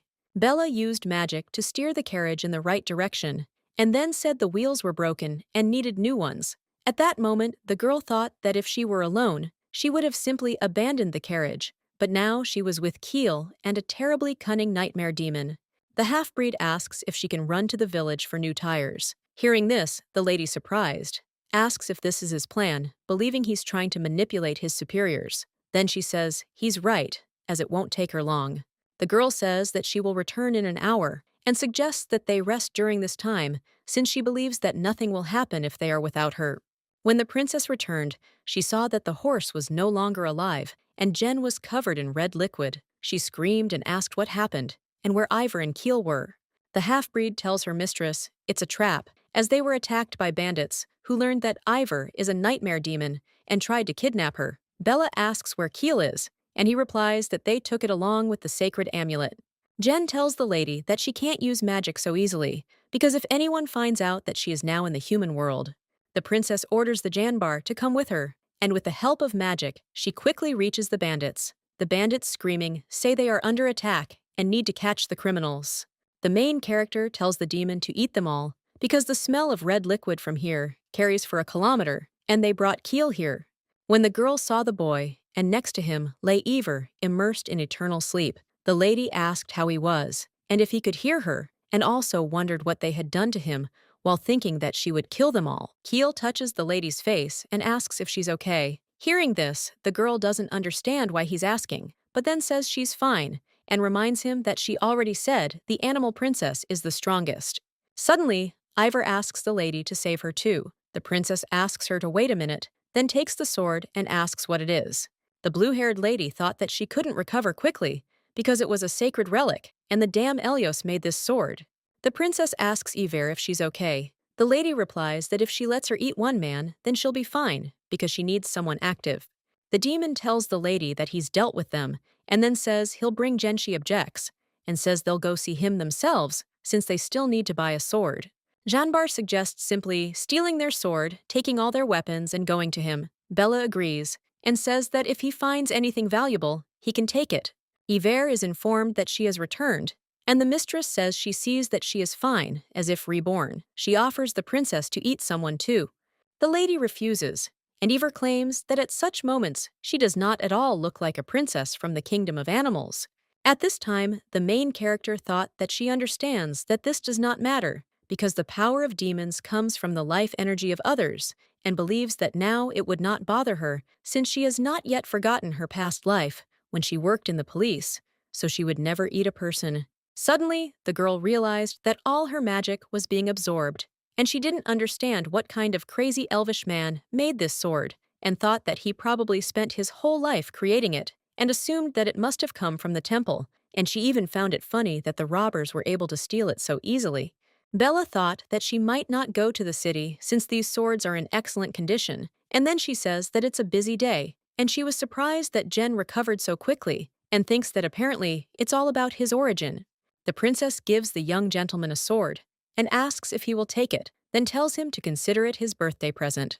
The boy asks if it's okay to give away something stolen, and the girl insists they didn't steal it. They found it. He asks what nonsense this is, since he doesn't give away things he found on the street. The main character says she feels the sword is too big for the master, and therefore of no use. She turns to the boys and says she's very tired today, and suggests they don't irritate her. Jen reports that they were able to steal a lot of useful things, and that they also have income from selling love potions, and then asks if they should hire a good teacher. The princess tells him not to worry, but to simply teach the boy basic techniques and show him how to hold a sword, and Janbar will take care of his training. Hearing this, the half-breed, surprised, asks if the mistress is sure, and the lady says that they should become friends already. Keel, watching the girl, reflects on how he still doesn't understand why she's doing all this. After all, at first he wanted to win Bella's favor, so he wouldn't be kicked out of here, and he doesn't understand what he did to deserve this treatment, since he didn't think he'd become attached to her so quickly. The boy realizes he no longer needs to try to please her, and then tells the lady that Ever gave him a cookie and asks if she wants to eat with him. He takes one and says that she said, "A." At this time, the young gentleman thought that now that he no longer needed to curry favor with her, he realized for some reason that he himself wanted to do this. And when winter came, the main character thought that it was time for her to meet the secondary characters, because she understands that at this age, Keel must definitely meet the person who supported his relationship with Rosanna. After all, the friend who helped strengthen their love was May. The princess considered ignoring other universe settings, but not hers. She believed their relationship began one cold winter day, when Keel shared his bread with her when he was about 12 years old. The girl became interested in where Maya was now, because she tried to find her, but their meeting place was not indicated, and then she said that she would go and take a walk, because she believed that this was the best way to find a person's. Bella considers that nothing will happen if she's gone for a while, and she certainly doesn't want to leave, but if she can't find her, she thinks she should leave Jenny in charge and go looking for her, because she doesn't think anything will happen. Keel asks Ivor what she's doing. She replies that it's a game, and the best position for to think. He says it's clear to him, and then asks what she's thinking. Ivor says she's worried that the princess hasn't returned yet. Hearing this, the boy wonders if she's gone for long, and asks if Bella will return. The girl objects and says that of course their mistress will return. Keel asks the bear cub when Bella will return, and she replies that she doesn't know. The boy, surprised, asks if they really don't know, or if they're just pretending. But when he doesn't hear an answer, he goes to Janbar, and screaming tells him to get up, then asks where Bella went, and when she'll be back. He replies that he knows nothing, and the boy claims that he is the commander-in-chief of the kingdom of animals, and wonders if he doesn't even know this, and if he's not worried at all since his princess left. The demon says that he is of course worried, and then asks if she decided to leave them, because she thinks that she did not have high expectations, and it is easier to be alone. Janbar looked at the young gentleman and asked why he was crying, and then explained that she left because of his weakness, and suggested that it would be better to ask Jen, since maybe he knows a lot of things. Keel asks the half-breed when his mistress will return. Hearing this, the red-haired boy thinks about how he always asks this, and if the princess had told him when she'd return, or even where she'd gone, he wouldn't have to lie now. He understands that demons don't care about human time, but he thinks this is going too far. Jen understands that for them a week is like a day, but for a child it is like a whole year, and then turns to the master and advises not to trust the lady, because he believes that, later, it could be very painful, because people have a conscience, but demons do not. At this time, the main character thought that she had failed again, and she did not understand how she could find a girl with ordinary brown hair in such a place, and she thought that it seemed like random meetings were just that random, and was thinking about returning home. However, the princess wants to achieve the original ending, because she must, as she doesn't want to live there for another 500 years, and she realizes she needs to use her brain as Maya became Rosanna's maid through a recruitment agency. She thinks she should simply find out where they post job openings. Bella contemplated going to Rosanna's house in Facilia County. Using magic, she quickly got there, and when she saw the garden, she was very surprised, realizing that, by comparison, their home looked like a regular training ground. The main character transformed into a cat and quickly entered the house. When she saw the report, she was surprised. A lot of money comes in as taxes every month, and it turns out you can have many tutors, but she's only bothering Janika, and even without pay, which made her feel a little awkward. Suddenly, a girl enters the room and tells the nanny that she saw a kitten. Meanwhile, the main character thinks she needs to run. The maid addresses the lady and calls her Rosanna. When the girl heard this, she paused, realizing she had found the novel's main character. The nanny tells the lady that you can't grab the cat by the tail. The girl apologizes and asks the cat if it hurt.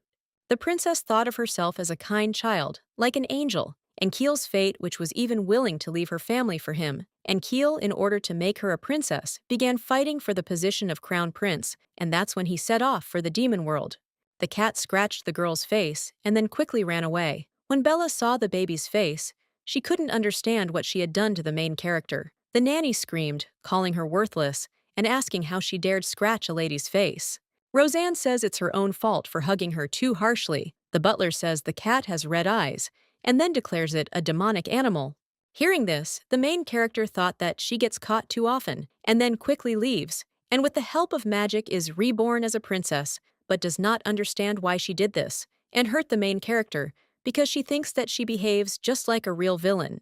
Bella wondered if the girl would have a scar, and that she might have scratched her neck just below her face. She didn't understand what was happening to her, and thought that maybe it was all about her character, since she was becoming more and more like a villain. The main character thought she needed to come to her senses, because she needed to find Maya first. She approached the guy and said she was looking for a maid for the estate about 10 years old, with brown hair, and asked if there were any.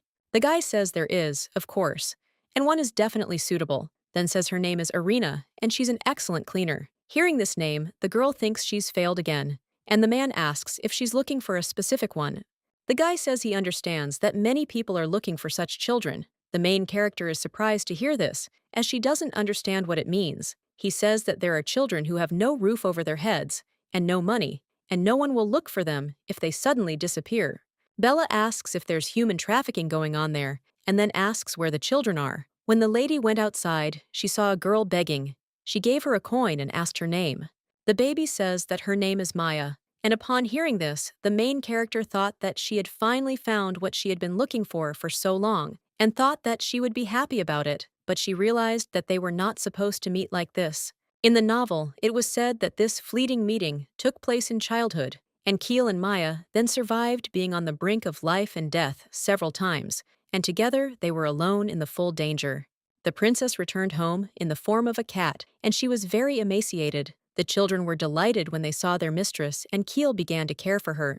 Jenny says the princess has become a cat, and it looks like she's been using too much energy. The boy asks if she's sick, and Eva assures him not to worry, as he believes the lady will recover quickly. Then, if he's so worried, he should keep an eye on her. Keel, surprised, asks if he can. Eva asks if anyone in this house can forbid him anything, and then suggests they go to bed, because they'll see each other tomorrow.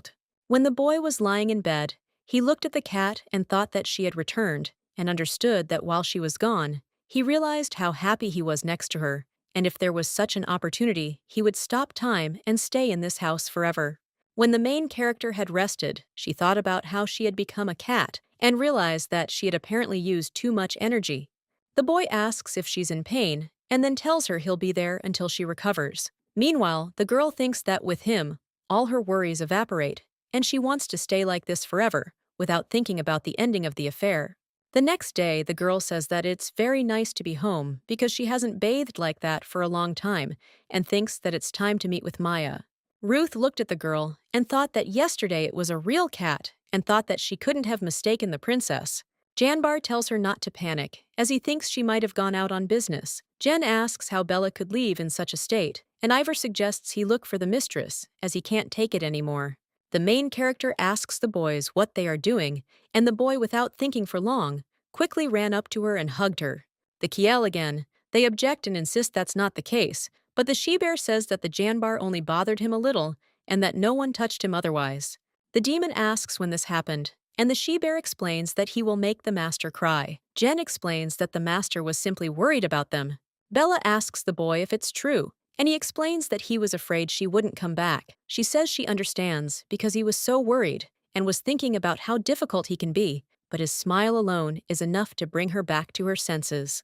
Jen asks for Ivor stay already, and she asks in surprise why, since she thinks they literally live in the same body, but the half-breed insists that this is no reason to cling to him so much. At this time, the main character watching them thought that Gennick was trying harder than anyone else and was thinking about what it might be worth rewarding him, and then she turned to Ivor and ordered him to return his heart because he promised that he would not drive her away. Hearing this, the lady with blue hair was happy, and Jen said that they make elixirs from her red liquid, and they began to quarrel with each other again. At this time, the princess does not understand how she is holding on, because she understands that she must achieve the original ending by any means necessary because she will not live with them for 500 years. Keel, walking around the city, doesn't understand where they are. Bella looks at the girl and says she's finally found her and thinks they'll move forward with the story. She turns to the boy and asks if he sees the girl with brown hair and asks if he wants to share some bread with her. The young gentleman asks in surprise why, and the lady explains that it is in order to make friends with her, since he is a human being and he needs to learn to be friends with other people. Keel objects and says he doesn't want to, but the princess claims she might help him later. He asks surprised how the girl could know this. Bella explains that she is the princess of the animal kingdom and knows a lot, and says that they will not return home until he greets her. The guy understood that he had to do this, and then went to the girl and thought that everything was strange from the very beginning, because he himself once wandered these streets in search of shelter and believed that she knew everything about his life, but suggested that maybe it was just a coincidence. The boy thought that since Bella wanted it, he should do it, and then he tossed the bread to the girl and told her to eat it. He returned to the lady and said that he had given her the bread. The princess claims he's a good boy and asks if he told her his name. Keel replies that he did, and the girl asks her name and how long she's been with him, as well as how old she is and where her parents are. The main character says her throat is dry and asks if she can get some milk, and the boy agrees. He approaches the beggar and says that if she answers his questions, he'll give it to her. The young lady realizes they've finally reached an important plot point and thinks it would be great if they continue in this vein. She looks at the tower and realizes that's where the mage has called them. The girl asks if there's anyone else there. Jen replies that there's one dark guy who tries to stay out of sight. Bella, surprised, asks how he knows. The half-blood replies that he's met him before and that he was the one who told him about the summoning circles. Hearing this, the main character was scared, and he tells her not to be afraid, since he is not able to summon her, but he is able to summon all demons up to the level of Jambar. A magic circle is like an address, and if the magical power is insufficient, the summoning occurs randomly. Jen reports that he couldn't even summon a Janbar, let alone her, and then asks if she wanted to enter the human world. The half-breed looked at the princess and said that judging by her reaction, it was true. She asked if he knew what was needed for the summoning. Jen replies that the life of one, and then asks in surprise if she really met the young gentleman there, and at that time thought that he of course knew that life was needed in return. Bella says that he was careful from now on, because no one knows how Keel will react to this. The main character understands that, thanks to this call, she was able to save Keel, and if she had not come to the human world and finished off that magician, they would have taken the boy's life. The young lady reflects that everything is fine because Keel would have gotten out of there anyway, and she understands that almost all the main characters have a difficult childhood, and it is enough for her that everything is fine with him. Meanwhile, the main character ponders what the summoning means, whether by the animal kingdom she means another world, such as the demon world or the Ilios. He realizes that Genetic knows summoning magic, and Bella appeared here precisely because of it. The princess realizes that two things have changed since the past, and she's curious about how the young master will react. After all, the first is Bella's appearance, and the second is the revelation of the amulet's powers. The boy knows that Bella taught him everything that interests him, and if he were a commoner, she would not have left him, but he assumes that perhaps she knows about his position in society. Eivor says that in honor of the release of Jen's heart, she prepared dinner. The boy, surprised, asked if they could eat it all. Suddenly, the girl looked at the boy and asked what was wrong with his face, what had happened, and whether he had been crying. Keel reports that he's lost his mother's amulet. Hearing this, the protagonist screams and asks where he lost it and when it happened. The boy explains that before arriving at the house, he was with him, but after the lady interrupts him and asks which of them took it and tells him to confess quickly. The demon asks why they need a human thing, and the princess screams and says that they knew it was very valuable, and then tells them to quickly go look for it. Bella asks how it was possible to lose it, because she understands that this thing is very important, and at that time, she thought that only with its help can she prove that Keel is a prince. At this time, the young gentleman thought that she was speaking just like his mother, since she always repeated that he needed to be more careful, since special blood flowed through him.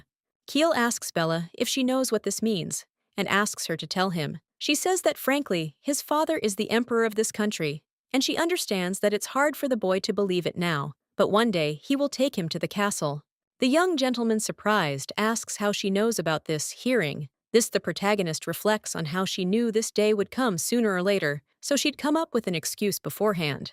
The princess says that the goddesses of fate told her this, and said that she should help him, because she should not be more careful, so as not to change fate. The boy asks if that's why she treats him so well. She explains that she just likes him, then gives him the amulet, saying she found it, and suggests he not lose it again. Keel thanked the princess and kissed her as a sign of gratitude.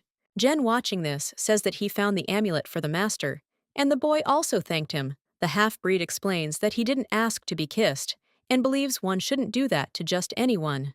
And at this time, the main character thought that the boy was so cute, and he kissed her on the cheek, but on the lips for the first time.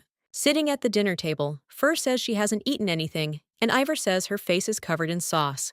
The she-bear says she didn't eat, but just licked her lips. Jen reflects that if his memory serves him correctly, the young master's amulet contains protective magic, and he bribed the emperor to contact the palace magician. The half-breed says that the young master is indeed the crown prince, and the girl reminds him that she already told him about this and asks if he trusts her, and then says that she told Keel about this too. Jennick was surprised to hear this, and then said that it was a secret. Bella thought that Keel might not have developed social skills before moving to the castle, and she would like him to make friends with the village children. The princess says it would be great if the young gentleman could train with his peers. She suggests they open a fencing academy in their home and invite all the local children to attend. Jen asks if he'll have to do it too. The lady says he has plenty of work to do without Togo, so she'll delegate the task to the Janbar. He asks if the princess is sure this is a good idea. The half-breed imagined how it would all work and understood that in the end, he would be the one doing it. The girl explains that there's no need for any complicated training, and if she spots someone talented, she can work with them personally. Jen says he only has one body. Bella says that it's enough to be indignant, otherwise she will divide it in two, and reminds that she asked not to complain about the amount of work, since they must support Keel until he becomes the crown prince, and in return, she promises to make sure that no one dares to call him a half-breed anymore. A few days later at the fencing academy, Jen says that the organization has exceeded all his expectations and then asks the princess where she learned it. Hearing this, the main character thought that in her past life, she had already systematized training by levels, and she hopes that Keel will make friends with someone. The princess looked at the boy and thought that maybe he was uncomfortable with so many new people, since he was not showing any initiative, and therefore thought that it would be necessary to talk to him. When the girl came to the guys, the boy said in surprise that she was very beautiful. He approached her and asked who she was and how old she was. The young lady greeted the boys and said her name was Bella, and that she lived here. Hearing this, the boys commented that everyone had said she was a scary person. Hearing this, the main character thought about the rumors circulating about her in the village, and then asked if she really looked like that. Keel thought that after the classes started, she hardly left the mansion, and did not understand why the guys all surrounded her. The princess tells the boys that this is Keel, and that they will train together, and therefore invites them to become friends. A few days later, Ivor thought that it was good that the lady was busy, and at that time, the boy thought that he didn't like it at all, and then asked where Bella was. The blue-haired lady replies that she has business in the village, and apparently a meeting with her parents. She looks out the window and says that he's here again, then asks the boy's name. The young gentleman says he is Bien. Bien asks if Bella is home.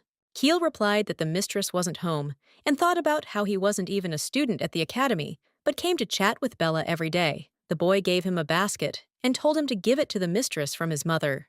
Having heard this, the young gentleman thought that now he was also openly showing sympathy towards her, and then saying that she didn't like apples. Bien asks in surprise if this is true, and then says that he remembers how Bella asked him to bake a pie with them. Ivor tells the master that she made dessert for him. Meanwhile, Bien says that Bella's little brother is very stubborn. Hearing this, the guy thought about whether Bella was really telling everyone that he was her brother, since he didn't even imagine that she could say such a thing. Ivor reports that they are in trouble because the gentleman left more than half of the plate untouched and said that he has no appetite and is walking around sad. Janbar says that he has become even weaker since his arrival here, and the guy with red hair thinks that something seems to have happened. Ivor understands that if they tell her he's sick, the princess will be very worried. Jen, however, thinks it's still worth telling, so they decide to have Roof do it. The bear screams and says that she is just a stupid bear who cannot express her thoughts properly, and then says that she will be fired. Ivor assures her he can, and when he returns, he promises to catch her a tasty rabbit. Hearing this, Bear suggests she swear.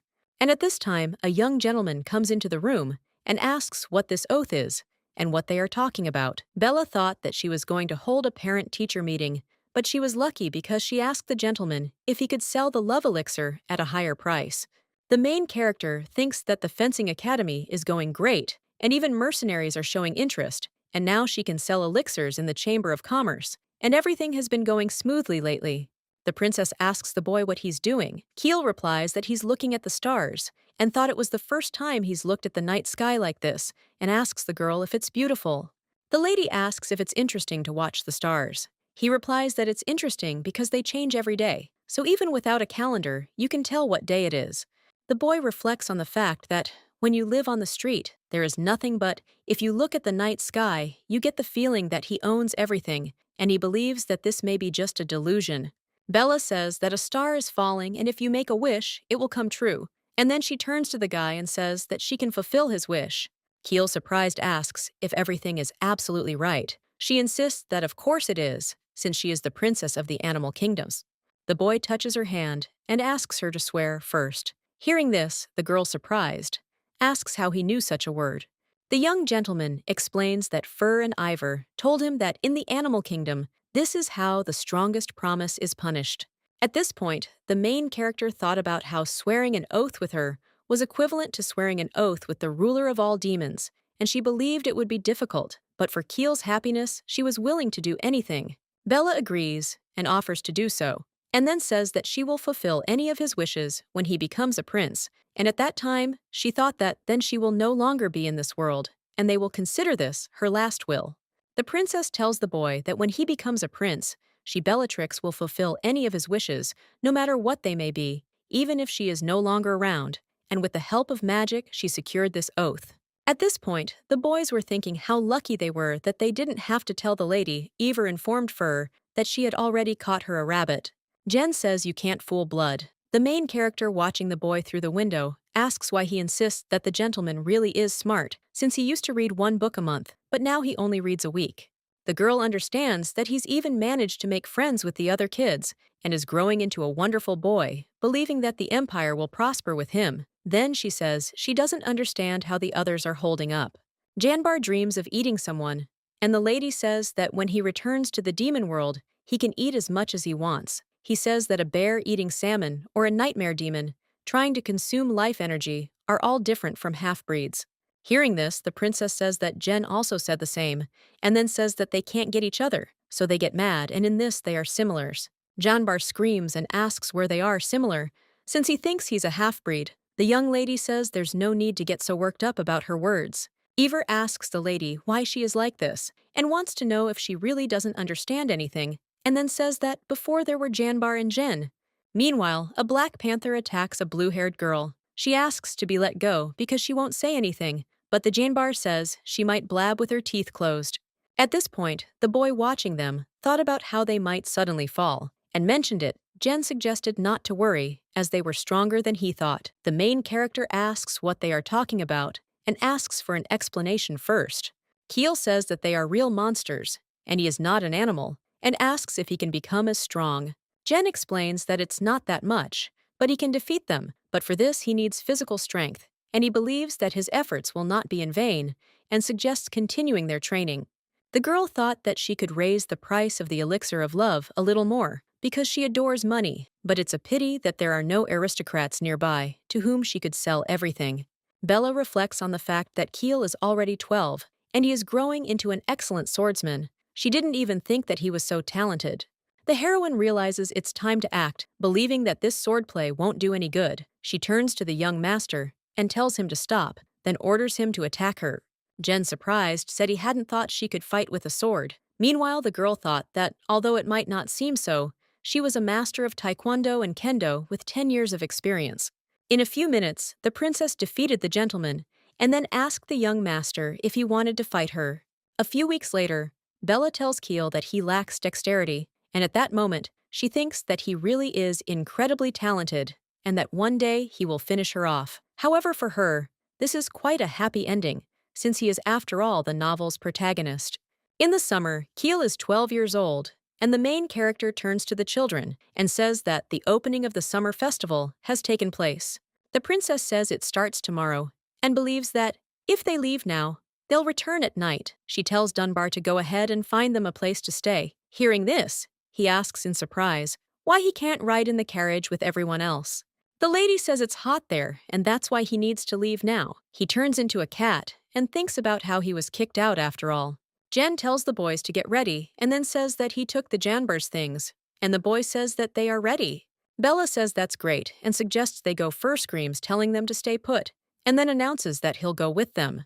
The princess says bears aren't allowed at the festival. Fur, surprised, asks why they never take her along. The lady asks if she can take human form, and the she-bear says that even a half-breed can do it, but she can't. Jen asks who's to blame for her being born a bear.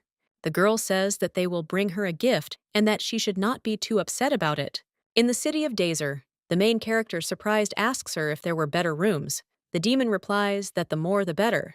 Bella says she'll have to sleep with everyone else, and Keel will be on her bed. Ivor says he can sleep with her. Hearing this, the main character hugs him and says it's decided he'll sleep with her. That evening, the girl asks the young gentleman if he's ever been to a summer festival. He replies that he's never been, but he heard the song. The princess asks what song it is. Ivor explains that it was often sung during wartime. Then she sings that before summer ends, she ties a red thread to see it bloom in the spring. The main character asks what red thread they are talking about. Ivor explains that if lovers tie a red thread on their hands and spend the night together on the last day of the holiday, they will remain together forever, and after death will be reborn in front of the flowers in the garden of their beloved you. The princess asks who fought whom, and Ivor says that the half-breed knows better, because of whom the demons were unable to penetrate the human world. Jen asks in surprise how he could know this, since it was a war between dragons and people. The ice dragon was then on the side of humans. He set out on his journey in the fall to begin the winter battle with other dragons. This holiday is more of a reminder of the value of time spent with him, and so every city has its own summer festival and celebrates it until the arrival of autumn. The main character thought that one day they would also separate. Keel asks the princess if they can tie a red thread tomorrow too. The girl is surprised to hear this, and Ivor explains that she didn't mean that by sleep, and considers the gentleman innocent and asks if he can teach him. The lady tells her to shut her mouth before she cuts out her tongue. The next day, Bella tells the boy to look at her because they're like a couple. The demon says the mistress is like the sea at night, and the master is like what happens during the day. Janbar wonders why people worry about such nonsense. Ivor asks why he dressed like that, and he asks if she's even seen herself. The lady with blue hair says that she is going to the festival and warns them right away that she might not return at night, and therefore suggests that they be careful because there are a lot of thieves there. The festival was full of people and delicious food, but the girl was worried about losing the boy. Keel asks the princess if she's okay. The lady assures her that everything is fine and all is well. Suddenly, Bella gets ice cream on her dress, and a stranger gives her a handkerchief. She says she'll wash it and return it later, since they'll be there until the end of the festival anyway, and will ask where he lives. A stranger asks her if she'll come to the performance tomorrow. She says it's a good idea and asks when it starts. The young man showed the place where the performance would take place and said that she could take her brother with her, but thought that he might be bored. The princess asks what kind of performance will take place there. However, she sees that Keel is angry and asks what's wrong. He says he's not her younger brother, but the girl says he might be the older one and asks if the older brother wants ice cream. Ivor invites the lady to go dancing, and the young lady asks the boy if he would like to go with her. At this time, the guy thought that he shouldn't forget about the grievances so quickly because of one of her smiles, but he doesn't understand why he agreed. Bella thinks that it would be a shame to go back like this, and then she takes the boy by the hand, and they hide from Ivor and Janbar. The girl tells Keel that he must keep this a secret, and asks if he agrees, then shows the phone and says that it is her secret. The main character takes a photo and reminds him not to tell anyone about it, and at that time, she thought that it would be okay if she had memories left. Janbar tells the lady that black suits her, and the gentleman does too. The lady asks if he'll be the senior again today. Keel objects and refuses. Ivor saw the relay race of love, and the team that comes first will get a ticket to the hot springs, and then screaming says that they need to try. Ivor asks the young gentleman if he wants to visit the hot springs too. He says he's never been there before and agrees. The main character screams and says that this is a game for adults, and then asks if she is in her right mind and therefore suggests playing without them. The blue-haired lady tells the boys to come with her. Jen asks why, because she thinks human games are completely uninteresting. The princess says that Ivor is their source of money and therefore tells them to do what she wants. Bella tells the guy that it looks like it will take a long time, and then asks if they should go to the show because she wants to see what will happen there. Keel says that then the loser will fulfill the winner's wish. The main character says that she hasn't been to such places for a long time, and at that time, she thought that they were both mistaken. The boy asks her if she likes pianists.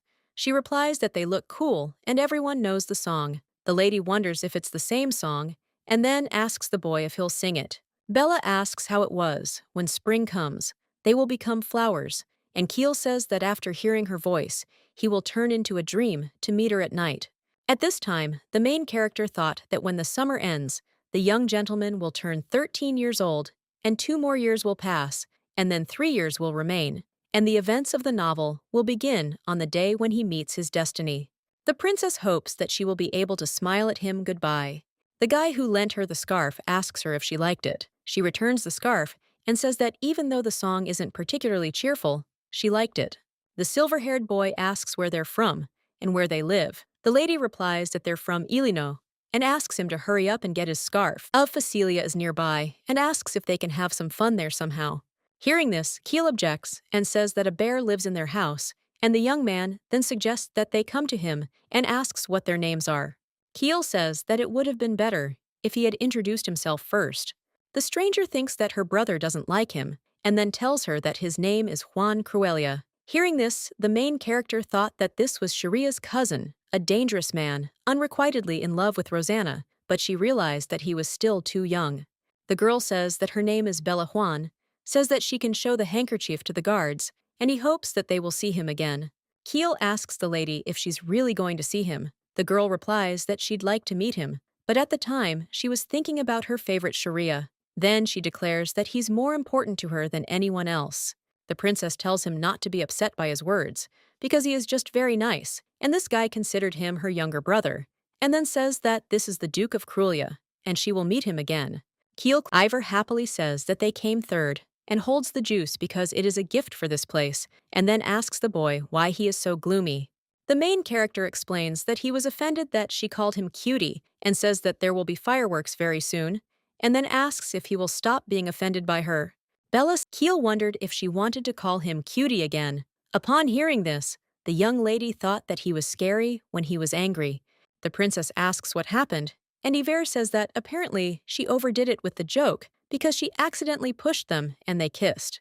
The main character, surprised, asks what kind of joke this is. She asks the lady if she knows, then asserts that the gentleman has already figured it out and wishes them luck. At the end of the evening, Ivor says, "It's a shame it all ended so quickly." Bella happily says that if you write your wish on a lantern and launch it into the sky, it will definitely come true. She made a wish to meet her Sharia and then asks the boy if he has a wish.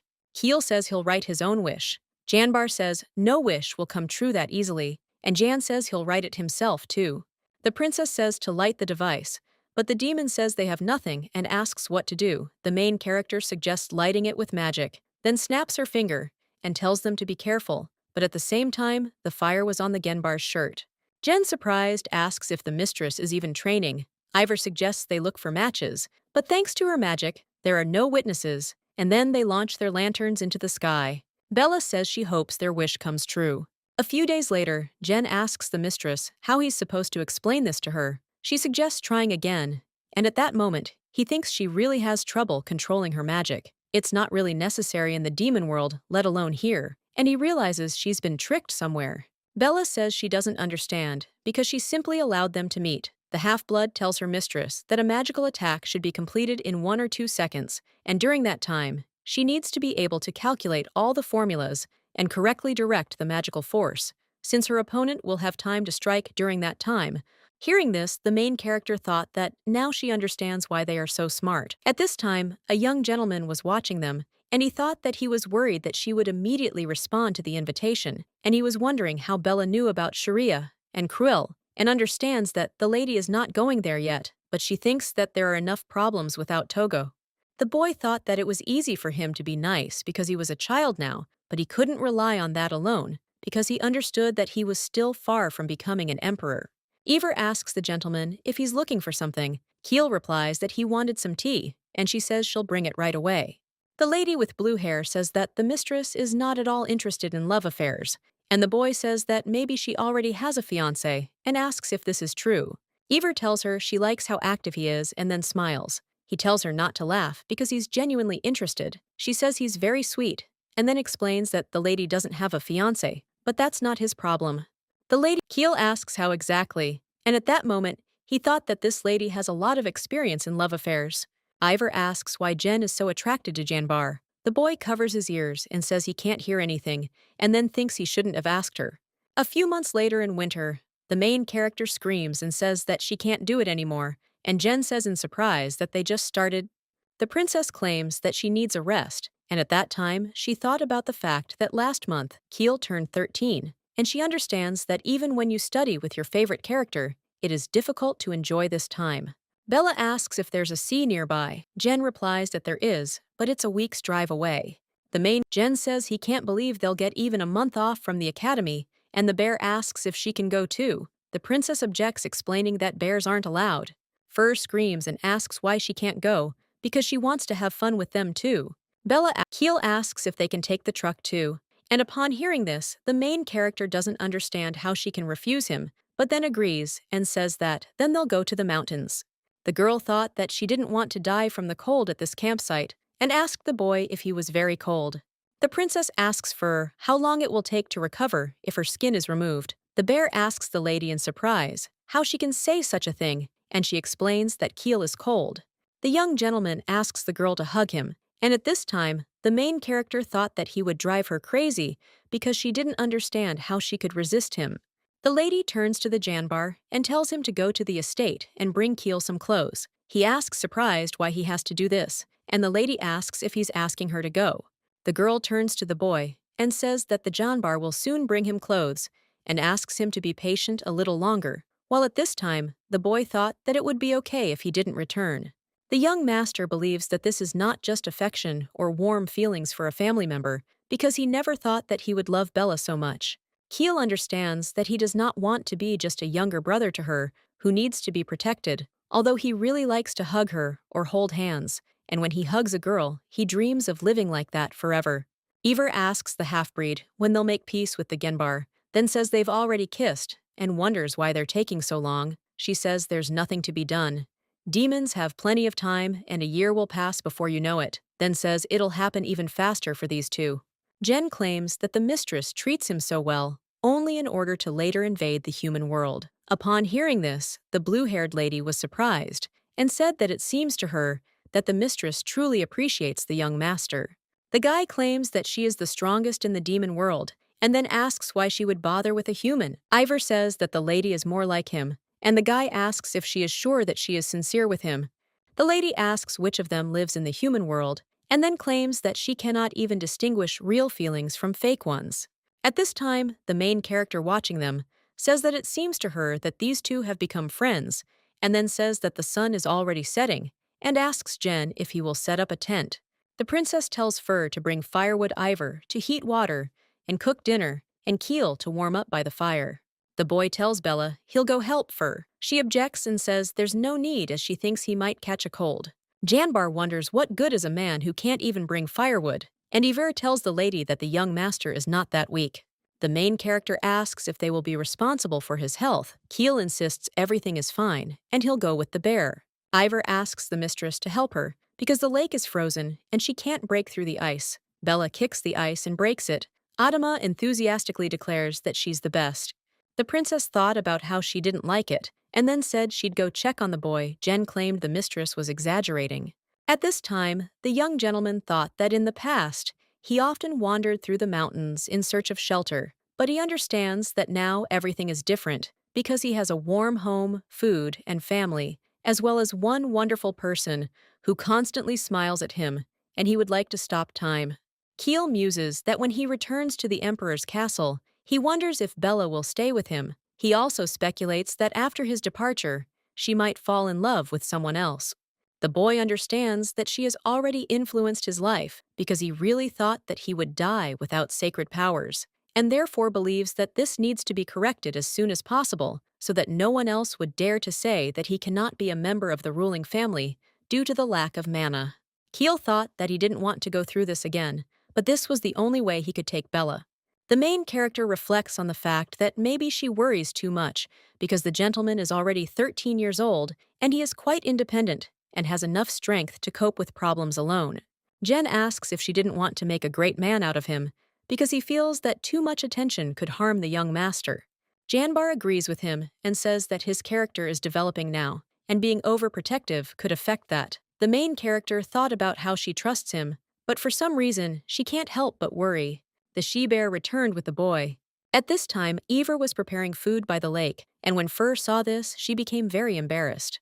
The lady offers the she-bear something to eat, but she asks in response how she can eat her own. The princess claims that she is not from this family, and at that time, she thought that in the demon world, everyone eats each other, and Fur agreed to eat. Bella says Ivor cooks the best, and she's full. While looking at the stars, she thinks about how nice it is in the mountains and suggests putting out the fire so she can look at the sky. The princess invites the children to remember this evening forever because you won't see something like this in the animal kingdom. Janbar says that at least their moon is much bigger, and Ivor would like to see the guys now, and then asks the lady when they will go home. Hearing this, the young lady remembered that Keel would soon be 14, and in a little while he would go to the palace, and she thought it was very good that they could meet in this life. A few months later, Keel was 13 years old, and it was summer outside. Crelia will be investing heavily in Dazer this time, and they say the festival will be even better. Ivor thought that they could meet again then, and the young gentleman asked if they could go somewhere else. Jen asks why, since she thinks the fireworks will be even better. Hearing this, the guy thinks it's probably because the guy is interested in her, and she wants to go. The princess says that they were there last year, and this time it will be even more interesting. Jen tells the lady that Mary from their academy told him something interesting, that recently, the atmosphere in the village has improved significantly, so this year they are planning to hold a summer festival, and those strange magicians have disappeared. The main character invited Mary to see everything in person. The girl informs her that each house will be putting food or clothing up for sale, and there will be a puppet show and embroideries. Ever suggests to the mistress that they come up with something interesting too. The princess, surprised, asks what they could exhibit and suggests it would be better to go to that festival. Keel asks if this isn't a great opportunity to spend time together, and at that time, he thought that this way he could dissuade her from going to that festival. Bella thought he was so sweet when he smiled and agreed with him, then suggested putting on a Mouse and Black Panther circus. Hearing this, the Janbar objected and declined. The princess then suggests that Ivor prepare something interesting, and the girl says that she has a better idea, and after thinking for a bit, announces that it will be a performance. Hearing this, the main character understands what is wrong with her and assumes that she forgot that it is forbidden to swear in front of an audience. Mary says that this is a great idea, since no one has done this before, and then suggests acting out one of Keel's fairy tales, but thinks that it would be good to take a new one.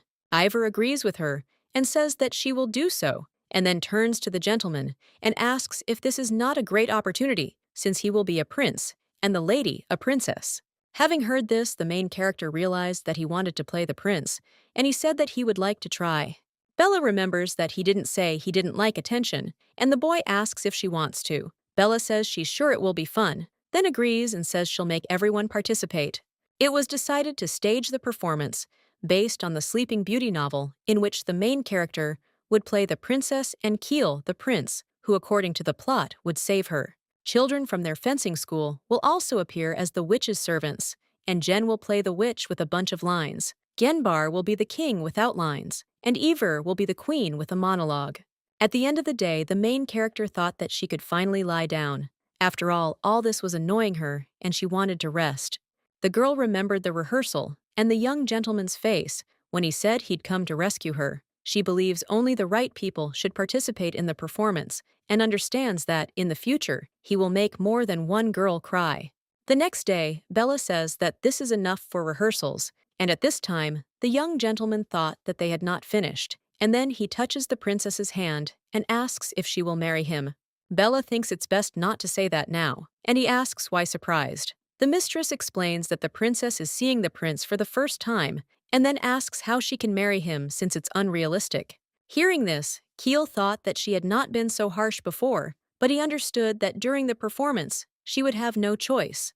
There are 3 days left until the festival, and everyone has been diligently rehearsing. Keel knows their performances are coming soon, and he still hasn't had a chance to practice properly. He didn't expect that playing with Bella would be more difficult than practicing.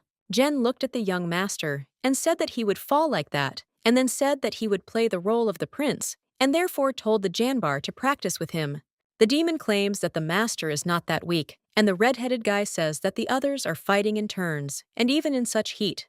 There are 2 days left until the festival, and Jen asks the boy if he's sick. Then she asks if she should make him a sucrina decoction. Sucrina is a medicinal herb that restores strength and accelerates blood circulation when used in small quantities. However, in large doses, it can cause heat in the body. Hearing this, the young gentleman thought that there was little time left and he could not get sick, and he remembered that in his past life, he was also sick at this time. On the day of the festival, Jen looked at the princess and said that she seemed to be fluttering, but Janbar insisted that she was not a bird to him. The main character says that she is a princess today, and at that time she thought that she liked their reaction, and then asks Keel if she looks like a princess. Bella touched the boy and said that he was all hot, but he objected and said that this was not true, and thought that her hands were just cold, and then he claimed that everything was fine. However, the main character claims he's all sweaty and thinks he's definitely sick. Hearing this, Ivor asks in surprise how their performance will go, and the lady replies that they'll be without the keel. Hearing this, the young gentleman objects and claims that he can, but the lady says that this is out of the question since he has a fever. Keel says that then he can be a princess just lying down.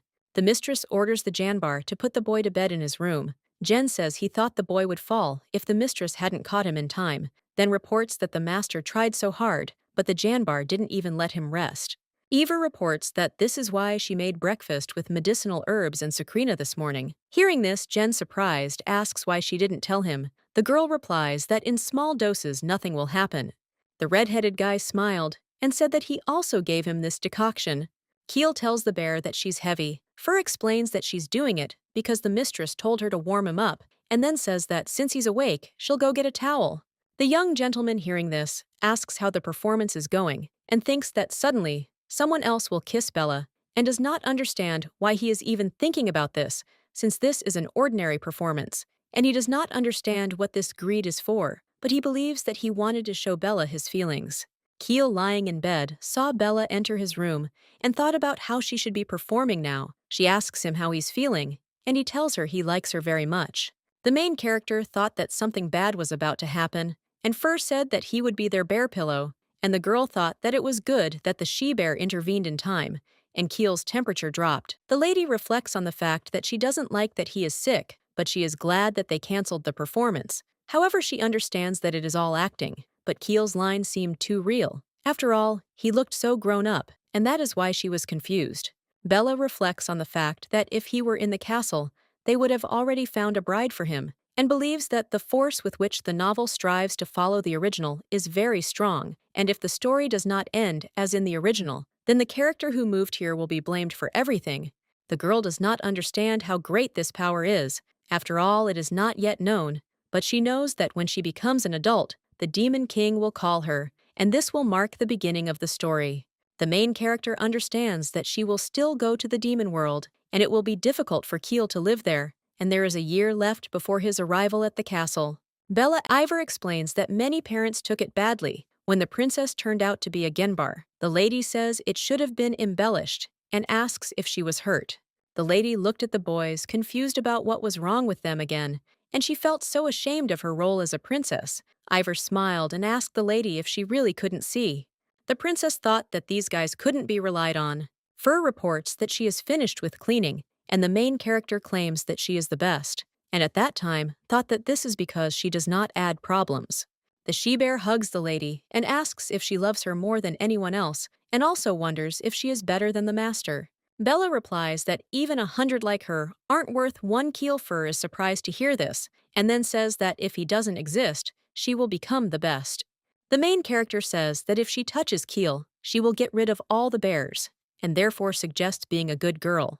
Crelia's handkerchief fur explains that the gentleman said it suits her, and the lady says that if she likes him so much, how could she even think about his death? The young lady understands that she will never get used to demons, but she understands that she still has many years to live with them. A few days later, people are calling them blasphemers. The princess says it's probably because Mary disappeared, as she went to the mercenary guild she introduced to her, and believes the girl is smart and good at fencing, so she can handle it. Bella says that at least now it's quiet, and Fur can spend a lot of time in the garden. Hearing this, Jen says that their lady is very positive, and at that time, she thought that she was not going to live here for long anyway, since she had the role of a villain who died at the hands of Keel. The lady suggests they go practice, and during the practice, she realized that Keel learns very quickly and holds his own even without sacred power, so she thinks everything is fine and suggests the boy try again. Bella says that during an attack, there is no need to think about defense because he must strike at the first opportunity. The princess claims that he must want to finish her off and says that he is still defending himself and believes that the best defense is a good attack. Keel asks in surprise how he can hit her. Anna says that cats have 9 lives and therefore suggests that he hit her. At the end of the training, the boy sat down on the ground and told the girl that there was such a beautiful sunset today, and she told him not to change the subject and sat down next to him. The young gentleman thought that he would like time to slow down a little and move as slowly as the clouds. The main character understands that the criminal is wanted, and this is what must be done before sending Keel to the castle, because she understands that he could not use the magic that was unique to all members of the imperial family, because he was an illegitimate child, so many doubted him. The man smiled and said that they were the ones who caught the terrible calyx, and couldn't understand how they dared to talk about the gentleman behind his back. He said it was an accident. At that moment, Keel said nothing and simply held on to his amulet. The protagonist recalls that this is exactly what was written in the book, and that capturing calyx brought him fame that no one could ignore. But while the novel describes these actions as simple in reality, things were clearly not so simple, and this is all she has left to do. Keel 14-year-old Bella asks him if he wants to go to Ramingo, because he needs to do something before going to the castle, and then asks what he thinks about it. The girl reports that the goddesses of fate told her that she cannot make mistakes and change her destiny. The young gentleman asks in surprise, what will happen if he doesn't become a prince? Hearing this, the protagonist thinks he probably doesn't yet believe in his origins, and then declares that fate cannot be changed. Bella tells him that someone will definitely come for him from the castle, and she will do everything in her power to ensure it, because his fate is at stake. She understands that if things don't end as planned, she'll have to live an eternity in the demon world, and all she can do is enjoy her last good days. Ramingo City, Jen says that the atmosphere is completely different from that in Deezer, and he heard that there will even be a spring flower festival there. And then he says that at the festival, girls are given red flowers and men white, and he thinks that people are really the best at such nonsense. Ever says that in the future, a bunch of girls will suffer for the master, and then tells the lady that he will see which of them will get the most flowers. At this time, the main character thought that she couldn't even imagine when he had become so big, because she thought she would tell him when the time came, and then she said that he was right, because they didn't come here to have fun. Bella shows a photo of the criminal and says that he is wanted, and if they see him, they should immediately report him to her, and then says that there is no need to go together unnecessarily, and suggests that they split up. Ever thought it would be better if she stayed home with Fur, but the main character said that the sooner they find him, the more time they'll have. Keel took the young lady by the hand and invited her to go there. The girl following him thought that they hadn't come here to have fun. The boy says that he was born here and wants to show her Piazza Ramingo because it is the largest square, and meetings are usually held there, and all the local shops are very old. The young gentleman says that the baguettes at that bakery are excellent, or so they say, and that the milk tea at the other end is the best. Hearing this, Bella, surprised, asks if he remembers all of this, and he replies, every little detail. At this time, the girl thought that he was only speaking the opinion of others, and then asking if he wanted a baguette and milk tea, and then offering to wait here since she would buy everything. When the guy was left alone, he thought that 10 years had already passed, and he remembered how he called a man dad, but that man said that he was not his dad, and hit the boy, and then screamed and said that this whore left this brat behind, and thus repaid him for his care. Keel reflects on how he thought everything would be fine if he returned. Bella tells the young gentleman that they have just baked baguettes and invites him to eat. The boy asks if she wants to go to his house. A few minutes later, they arrived at the house, and he said that it was here. The lady asked if he was sure, because she thought someone was living there. Keel says that apparently his uncle still lives there.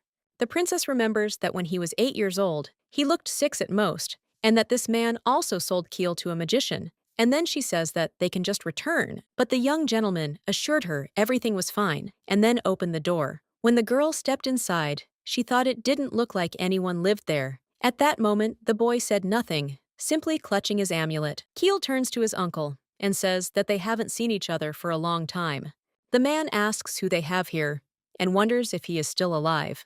At this time, the boy thought that 10 years before his return in the fall, thanks to the fact that he abandoned him, he met the kindest person, and then says that he forgives his uncle. Hearing this, the man smiled and said that he had become so mature and was truly an aristocrat with exceptional taste. Uncle breaks the bottle, and at that moment, Keel loses consciousness. A man approaches a girl and says that she will fetch a good price, and then holds a piece of glass to her throat.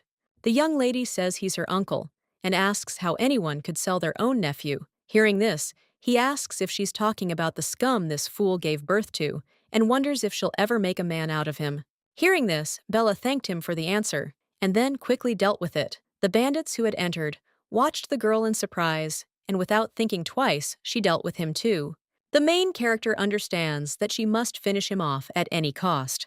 But suddenly, a woman comes into the room and says that it is Calix, and shouts to grab him, and then says that the girl finished everyone off and thinks that she is definitely a demon, and orders her to be arrested.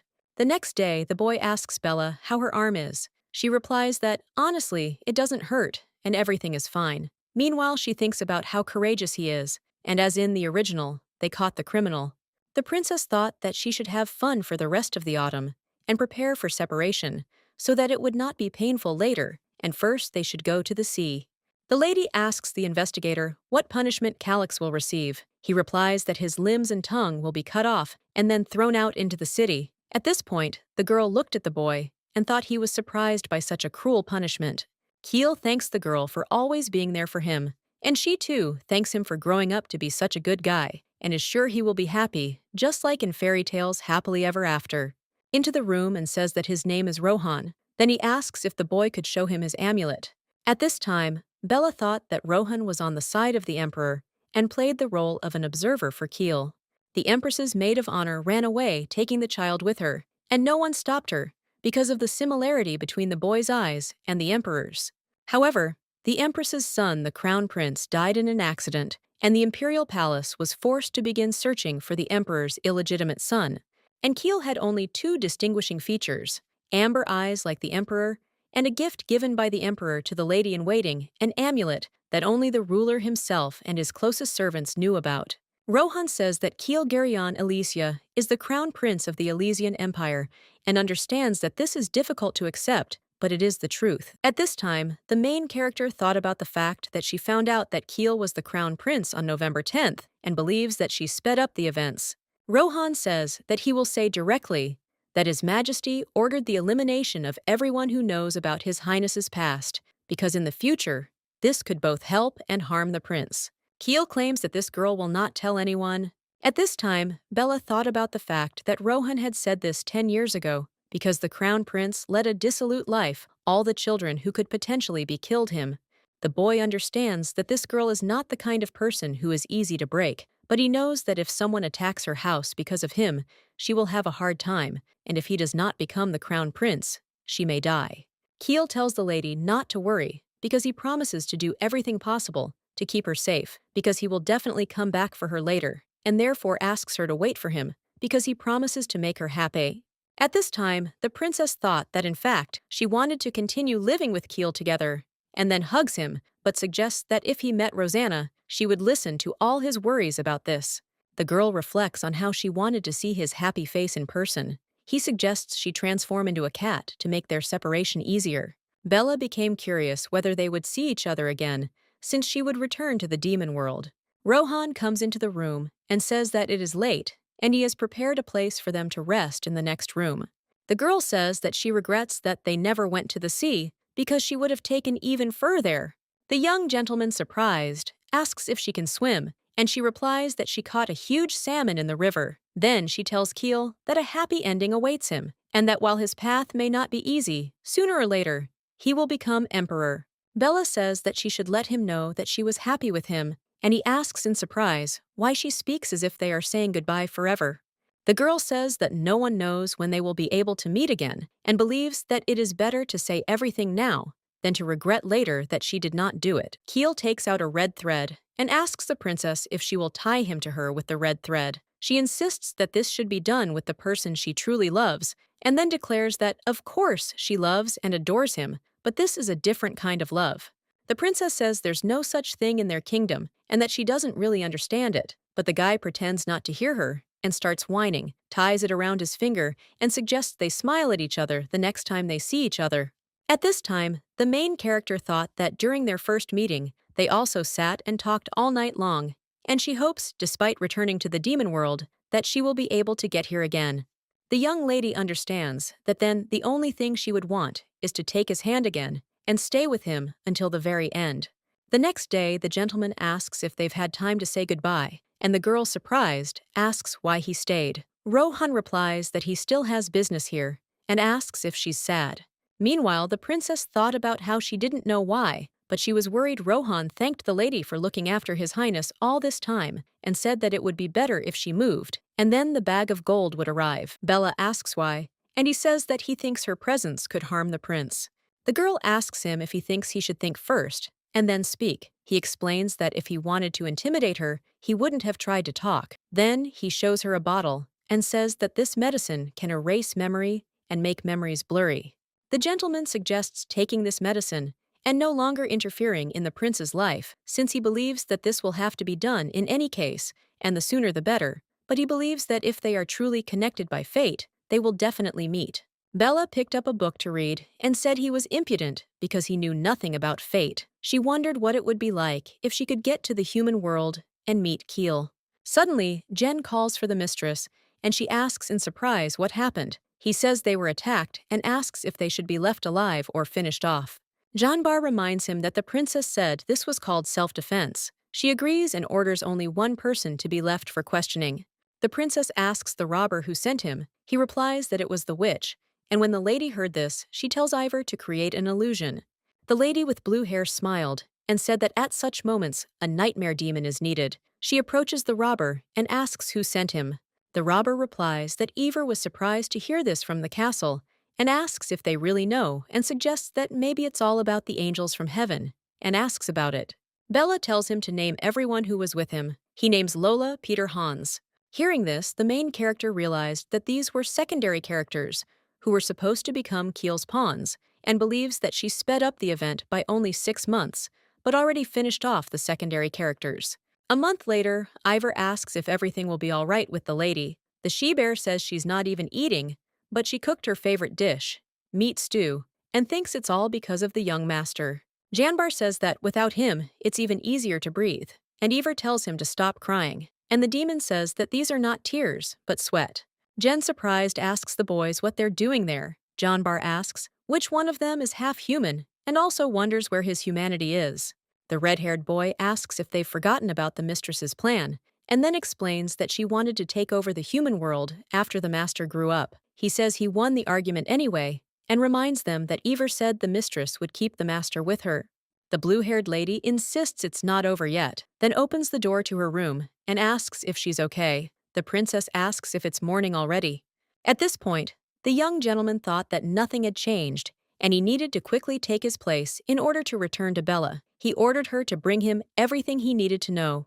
The main character thought that she didn't want the day of Keel's departure to be her last, because a whole month had passed, and she had spent it reading novels trying to understand what had changed with her appearance.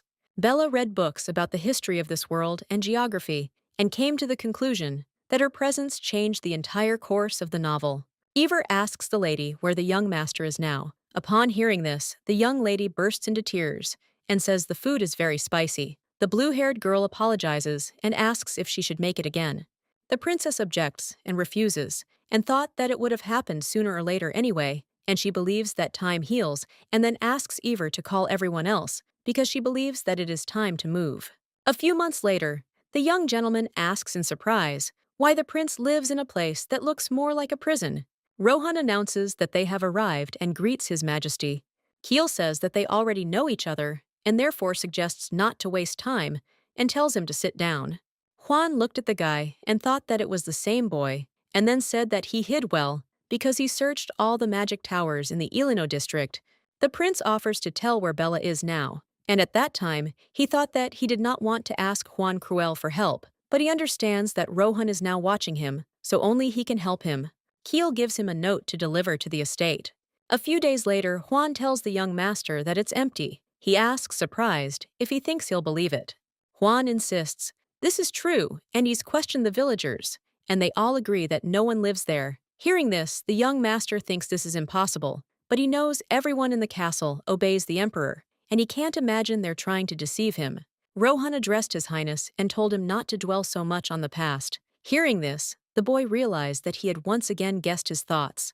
The gentleman says that if he drinks this, he will immediately feel better. He forces the boy's mouth open and promises that he will feel better.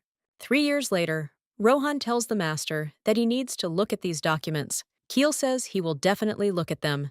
At the same time, the capital of the neighboring country of Hope Gen reports that a major battle took place there about 1,000 years ago, and he believes there are still artifacts left there and asks if they want to examine them. Food was transformed into a small toy using magic. Janebar says it must have been a sand battle. Ever turns to the lady and says she missed him so much.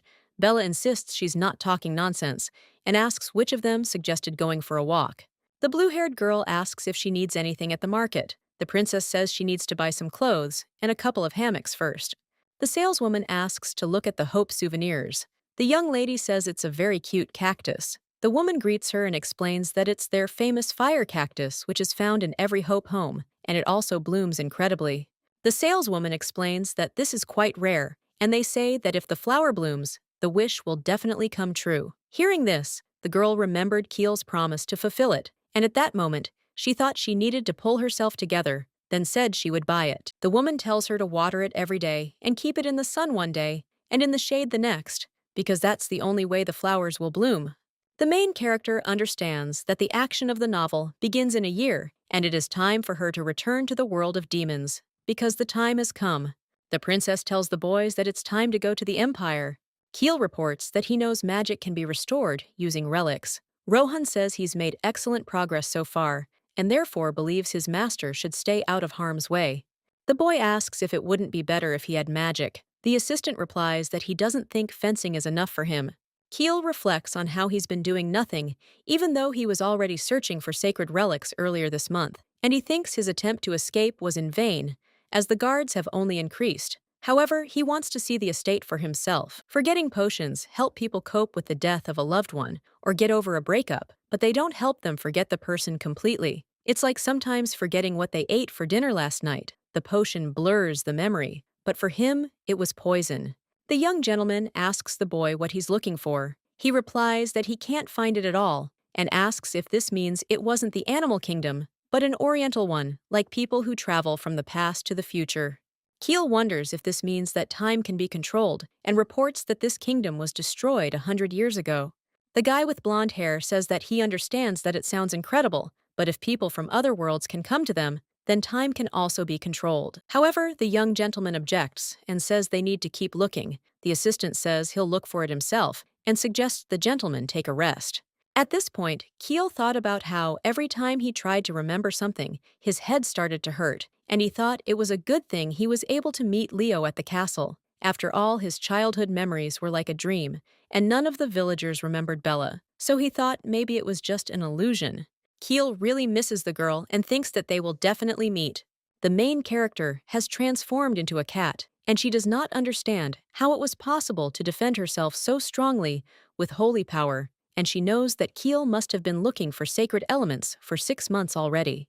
The princess has lived the last 3 years in another country, so as not to influence the original plot even more, since she understands that, because of her, he returned home 6 months earlier, and perhaps all the events have shifted as well. The girl became curious about what if the young gentleman never meets his beloved, and she believes that despite all her efforts, the novel's plot doesn't follow the original. 6 months ago, the main character remembered that she could not concentrate because she was going to read the novel again, but she could not even see the pages where Rosen and Keel met. Bella reads that, because of her innocence, Roseanne falls into a trap, and of course the young master could not help but fall in love with her pure heart. The princess thought that she was a bit nervous, and realized that she needed to calm down because she knew that Keel hadn't left the castle at all for the last 6 months. Initially, Roseanne was kidnapped by robbers, and Keel saved her, but the problem is that they had already finished off those same robbers, and absolutely everyone. The lady tells the boys to check the situation, and then says that it is time to kidnap someone, and that her mistake needs to be corrected. Rohan informs the young master that at this rate the appointment ceremony will be postponed, and he thinks that he was right since they should focus on collecting the relic. Hearing this, Keel was glad because he had already given up hope of going outside. A few days later, the boy was assigned a guard who would go with him on a search. Line Froha and Leo, Froha tells His Majesty they are honored to serve him. Lines graduated with honors from the Alicia Magic Academy, and Leo is an outstanding healer, and they work together even before his return. Keel understands that the composition has changed after his return, and instead of Rohan, there used to be Peter, but he didn't even see him in the castle. The young gentleman asks where he should begin his search. The assistant informs him that he has learned of several locations, and they only need to explore one. About 10 years ago, an incident occurred in the Herdia temple, and all the priests heading to foreign lands for missionary work disappeared. Hearing this, the guy remembered that they wanted to go there with Bella. Rohan reports that there are rumors that they could have been attacked by local bandits, but no one has been there for several years, and it would be better to go through the Valley of the Dragons, and he will look for clues in the Dazer. Keel realizes that just the mention of these two places made him incredibly bored, and then he says that he is going to Dazer because he believes that he should have started from there right away. Rohan says that he will need a day to get ready, and then they begin to get ready. Keel asks Lena if there are any mercenaries nearby. She replies that she doesn't see anyone watching them, and the young gentleman says he might be imagining things, but the lady assures him everything will be fine and tells him not to worry. The young gentleman says that he would like to inspect this estate. The main character asks if everyone understands how it works. She thinks the temporary radio has been reborn after such a break. This magical invention of Bella's is based on the principle of nightmare demons infiltrating human dreams. It requires a magic circle, but one different from those used in past lives. Jen tells the lady that she never ceases to amaze him because he believes this is a real Nakhodka, and the Janbar, surprised, asks why they need it, since they're going to kidnap a man. The princess says that's why they call him ignorant, and thinks it would be better if he kept quiet and didn't talk nonsense. The main character recalls that in her past life, she worked in the aviation police, and in this one, she kidnaps people. She understands that it's hard to go against her principles, but there's no other choice, and it's all for Keel. The lady orders not to show Keel that they know him because she believes that he should not recognize them. Bella tells Jen that she trusts him more than anyone else, and so this task will be appropriate. He asks if it will be the most difficult. The princess says he should look after Keel in the castle. Hearing this, the boy is surprised, and she asks what's wrong. The half-breed explains that he simply thought she would take care of it personally. The main character thought that no matter how hard she tried to stop the Demon King's summoning, her body would not be able to withstand it for long, and her presence would only expose past wounds. She believed that it would be better to focus on the original, and then said that they had no right to make a mistake. The princess tells Fur that her fur has returned to its normal color and orders her to fix it. Leo says that this is the Red Roses Hotel, and then asks if they want to reveal their identities, and wonders if it is worth going to such an expensive place. Keel suggests staying here, and Lines asks the gentleman if he knows this place. He replies that he doesn't remember very well, and suggests letting him walk around a bit.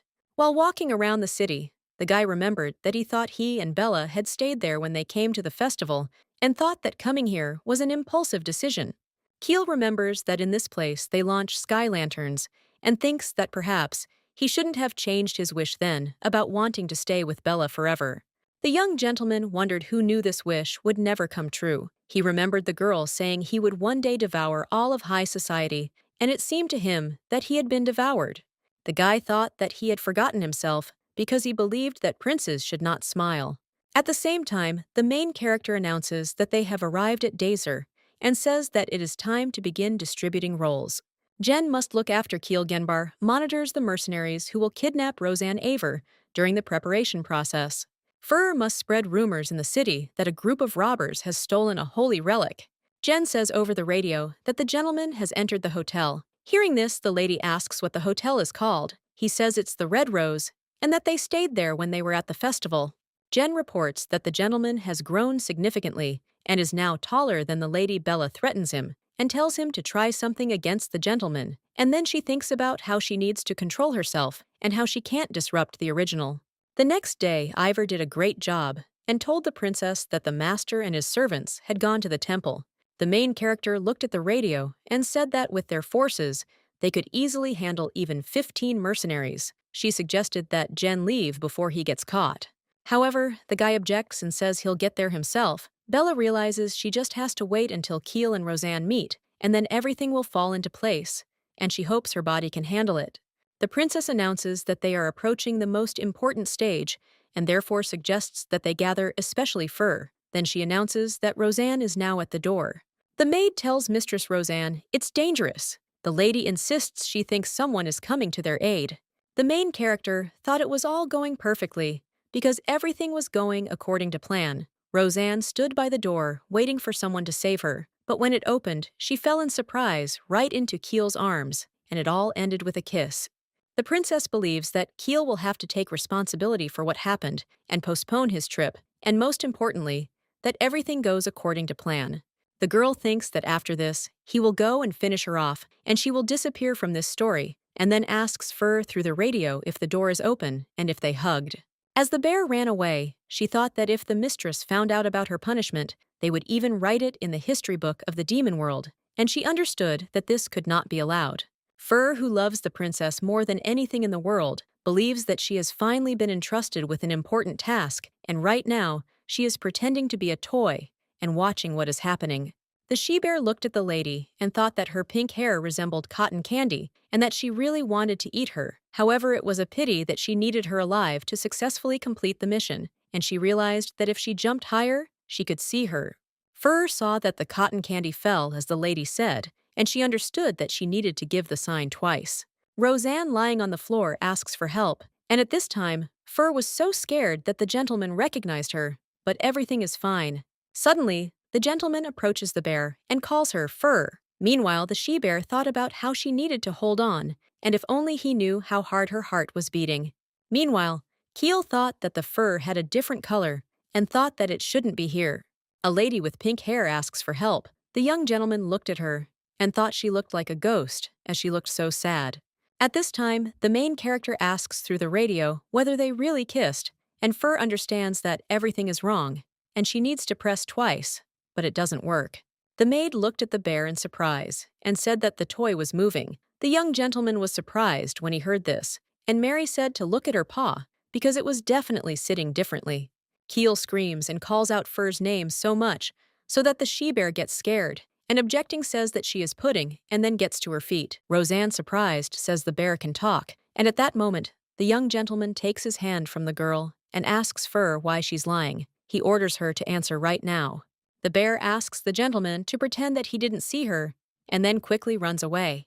Currently running through the forest, the truck understands that the master is still pursuing her and she would like the princess to help her and asks for help through the radio. Bella asks if she should be summoned, and she agrees, saying it's just in time. The mistress asks if she's running and why she's breathing like that. Fur explains that she was afraid the lady wouldn't be able to summon her. The princess asks, seriously realizing the hunters might catch her. At this point, Kiel doesn't understand why Fur is running away and thinks this is his chance to learn about Bella. He sees that the bear has stopped and realizes she's talking to Bella. The young gentleman thinks he'll catch her any minute now, but when Fur sees him, she tells the lady that a hunter is stalking her and asks her to summon her quickly. Kiel was about to touch Fur, but suddenly she disappeared. He fell to his knees and asked why she had run away. Meanwhile, the main character thought that Kiel had finally met Roseanne, but she didn't understand why she felt bad about it and thought that she should only think about the original. The bear tells the lady that the gentleman did not hug the pink cotton wool, and they did not kiss. Bella asks if they recognized her, and the bear lies in response, but the princess believes her and says that this is wonderful, and since she did such a good job with the task, she can become her assistant in the demon world. Hearing this, Fur was delighted, and the girl asked if she agreed to be the very first, since she would be closer to her than all the generals. Ever asks the bear if she saw the master up close, and the princess says that it's enough to talk about it, since they are no longer connected to Keel, and therefore should forget about it. The main character realizes that it is time to go to the demon world. At this time, Keel thought about the looks that followed him from the castle to the Deezer rumors about sacred relics, an unusually small and weak gang of robbers, and he believes that Bella is definitely helping him. The young master does not understand why she is doing this, and why she pretends that they do not know each other and thinks that they need to go to the estate, but he understands that first, he needs to come up with an excuse for Rohan. Keel looked at the assistants and didn't understand why they were still here. Roseanne tells the gentleman that she was told that he is a traveler, and he tells her to move away. The young gentleman turns to Lena and says he needs to get to the estate as soon as possible and asks if she can borrow Rohan. She asks how far it is. Keel replies that even by carriage, the journey would take a long time, and he was a child then, and therefore doesn't remember exactly. Roseanne, hearing this, says that she can help him with the carriage, but only asks to be allowed to go with him. The guy asks why he needs extra luggage, and the girl asks saying she's been kidnapped and wants to look around. When the gentleman heard this, he was surprised as he'd never seen someone so clueless. Keel tells the girl that he can take her with him, but only on the condition that she obeys him. Upon hearing this, she was delighted, and then said that her name was Roseanne. The lady thought about how impudent yet handsome this man was. Meanwhile, the gentleman thought that if he used her, he could deceive Rohan and head to the estate. The guy suggests pretending that they met at the hotel, and the girl was kidnapped, and he went to help, because he understands that no special reason is needed to save people. Line, surprised, asks if he thinks the assistant will believe this story. Keel thinks it'll be even better that way, because he'll think another woman has intervened. The young gentleman says that they just need to come up with a story about their stay at the hotel. Roseanne whispered to the maid that this man had an interesting character. Meanwhile, Mary thought she couldn't remember, but she'd seen him somewhere before. Keel asks why she is standing, and then says that he does not want to waste time, and suggests that they go. After some time, they arrived at the house, and the young lady said that this house was similar to the one in which ghosts live. Keel tells her to wait for him, and then he goes inside the house and doesn't understand why it's so empty, and then screams and says that he's back. The young gentleman walking through the house called out for Bella, but he couldn't understand why no one was there, and the house was empty. Keel called out for John Barfur and Ivor, but he saw neither of them. The guy came into Belle's room and saw an empty bed, sat down, and remembered that he had once admitted that he would not be accepted into the family and would definitely be abandoned. Keel recalled how he'd had a good time with the girl, and the ghost insisted he was alone too. The boy, however, protested, crying out and disagreeing, thinking she must have had her reasons. The young gentleman thinks that Bella is the one who wished him happiness, and she left the house and ran away for some reason too. The young man saw the office and thought that maybe there were clues left there. When he entered it, he realized that there was nothing except a safe in which the key was for numbers. Keel thought the last digit was odd and needed to be turned. A few minutes later, he opened the safe and saw land deeds inside, along with a note stating that it was a gift for Keel's 15th birthday. The young master saw other records of the death of the Dark Mage, who tormented Keel without estates, and Keel's sacred artifact. There are changes, replaced by fencing, and the meeting with Maya is unchanged. The guy reads the notes about the capture of Calix. Keel's arrival at the palace has been postponed for 6 months, and Peter's death has not changed. After reading this, the young gentleman was surprised, because he did not know that he had died. Keel remembered Juan's words. He'd questioned the villagers, and they all said no one lived there. He took the documents and left the house. Roseanne asks if it's time, yet the gentleman tells them to wait here, and at that moment, he thinks he needs to find out why Bella left. At this time, the she-bear says with delight that it is time to go to the world of demons, and the main character looked at her and doesn't understand why she's so happy. I think that she probably wants to go home. Bella opened a magical portal and told the boys that they should come with her too. Fur went first, and the main character asked the boys why they were frozen and why they weren't moving. Jen thought that she herself was not going to leave, and he was wondering how she could leave the young master. Ever tells the lady that she knows her tastes well, and therefore should not think that it would be better for her to remain in the human world to send them clothes and furniture. Bella thinks this is a good idea and just asks not to lose the radio. The princess asks Jen why he is hesitating and not coming, and then says that she will be nearby, and therefore he does not need to worry about coming in. The guy with red hair says that he is still scared, and he would also like to stay to help her from here. Hearing this, the main character, surprised, asks what he means. He replies that if they want to invade the human world, they need to know it well. The girl understands that they still believe this, and if she says she agrees Keel will kill her, she believes she should pretend to want to conquer the human world. The princess agrees and tells him to keep the radio on him too. Then she reminds them not to forget that they are forbidden to approach Keel. The main character thought that Jen would obey, but she thinks it would be better to use an oath and tells him to never approach Keel. Ever angrily says that their princess is so meticulous, and she used the oath, and thinks that it is all because of his habit of getting into trouble. The princess asks the Janbar if he is coming, and then says that he hates the human world, and that is why she thought that he would enter the portal first. Janbar looked at Jen, and then said he would go. The princess suggested he hurry, as her legs were already hurting. She screamed and told him to move faster. The demon says he's leaving and asks not to pressure him. Ivor says the lady is so heartless. And at this time, the main character thought that she was looking at the sky of the human world for the last time, and she was sorry that this was an ordinary sunset, and she would still like to see the sea. When the girl entered the portal, she didn't understand why it smelled so bad, and the fur asked if the lady was okay. The princess says that everything is fine, and explains that she was just a little scared, and at that time, she thought that she almost died from fear because she had not seen the true form of the Vans for a long time. The she-bear reports that the demons are holding a celebration in honor of the princess, and when the lady saw the Pyramid of Skulls, she was surprised. An ice cream man was waiting for her, and there was also a circus show of demon insects. The cockroach says he was waiting for the princess. Meanwhile, the main character doesn't understand what to do. She hates cockroaches, but she doesn't understand why there are more and more of them. The cockroach says that the princess laughed, and she tells them to shut up and get lost. Meanwhile, Keel reflects on the fact that Mary joined the mercenary group on Bella's recommendation and believes that Bien is probably still here. The gentleman asks the boy where Bella is, and the boys reply that the lady has left. He asks where, and they say they don't know, because some people paid everyone off and told them never to mention the mansion or its owners again.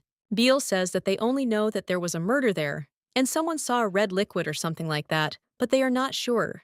Hearing this, the young gentleman thought that she was probably attacked because of her connection with the prince, and maybe she left because of this. Bella, while in the demon kingdom, thinks that she is going crazy, and she already feels bad, although she spent so little time there, but she still continues to hope that over the past 10 years, the Janbari fur have changed a little. The girl believes that she might be able to fix the demon world because she set several rules when she returned. The first rule was not to kill people and not to take baths with the red liquid, but he understands that nothing worked, and the demons continued to secretly wash themselves with the red liquid and spread the stench. Bella doesn't understand how it is to kill people for fun and thinks that she will never accept it. I will never agree to watch it. The princess screams out the window and says that they are idiots, and then reminds them that she clearly ordered not to burn people in the garden. The bird says it's just a fire, and the dove says they're real idiots, and asks the princess if she wants to join in. The main character wonders who is using people as firewood, and calls them crazy. The birds agree with her and say they're crazy about her. The princess, screaming, asks if they could just stop giving her a reason to yell at them for a minute. The demons inform their mistress that they have prepared this for her. Go ahead, even though she thinks she knows what's there, and believes there might be heads, toes, or maybe intestines. Bella screams and says that she already said she can't stand it, and that she hates it, and then asks how many times she needs to be told, and she thinks about how it infuriates her that their bodies are fusing together again. The lady reflects on the fact that even if the castle is furnished with furniture from the human world, and even if we speak nicely, the demons do not understand anything because they do not listen at all. The main character thought that she doesn't even know how much time has passed and thinks that it's impossible to live like this and thinks that maybe she should just die. The princess understands that the idea is worthwhile, and she is of course afraid of death, but she has already died once, and maybe the second time will be easier. The young woman considered that death would be better than such a life, since she would never accept it. However, she believes she doesn't want to give up her new life. The girl reflects on the fact that she probably has comrades in misfortune and asks whether it can be used only once. The lady asks if there is anyone who wants to quickly end their new unpleasant life, and after a while, she realized what she found. The answer was that reincarnation and transmigration are ways to experience a new life that is precious, and therefore she should not give it up so easily, even if she does not like it. Bella thought that this wasn't much of a consolation, considering she was in hell. And then I saw an additional response stating that she wouldn't be transferred into the body of a character who commits suicide in the original. It's also impossible to commit suicide at someone else's hands. To prevent abuse of the death function, even if she tries her life, will be spared. For the attempt, a fine will be imposed. After the end of the affair, she will be punished. The girl reads that she can live happily no matter which character she gets. After reading this, the main character realized that it was absolutely useless and that she would soon become the queen of demons. Bella thought that in order to summon her, you need to be at least an archmage, and believes that there is no fool who will decide to summon the demon queen. The princess saw a photo of herself and the prince on her phone screen and said that their cutie was Keel. The young lady believes that even if she dies, her death will bring him happiness, and she will fall asleep listening to his voice so that they can meet in a dream. The main character woke up and thought that she was just trying to fall asleep, and then opens the window and screams, telling them to stop barking like dogs. The demons say they're wolves, not dogs. The princess screams, saying they even snap back, and thinks they're completely brainless, then orders them all to die. Hearing this, the animals ran away, and the main character thought that it was quiet now, and if she couldn't die, that meant she could finish off everyone else. 2 years later, Keel says he found it, and Lady Rosanna asks if he found the Holy Grail. The young gentleman reports that this is the last artifact, and now there are no lost relics left in the Empire. Roseanne asks if their journey is over. However, the guy doesn't respond, just walks past without even looking at her. The lady invites him to go with her. Leo says that he is glad to see the gentleman and asks what interesting thing he brought.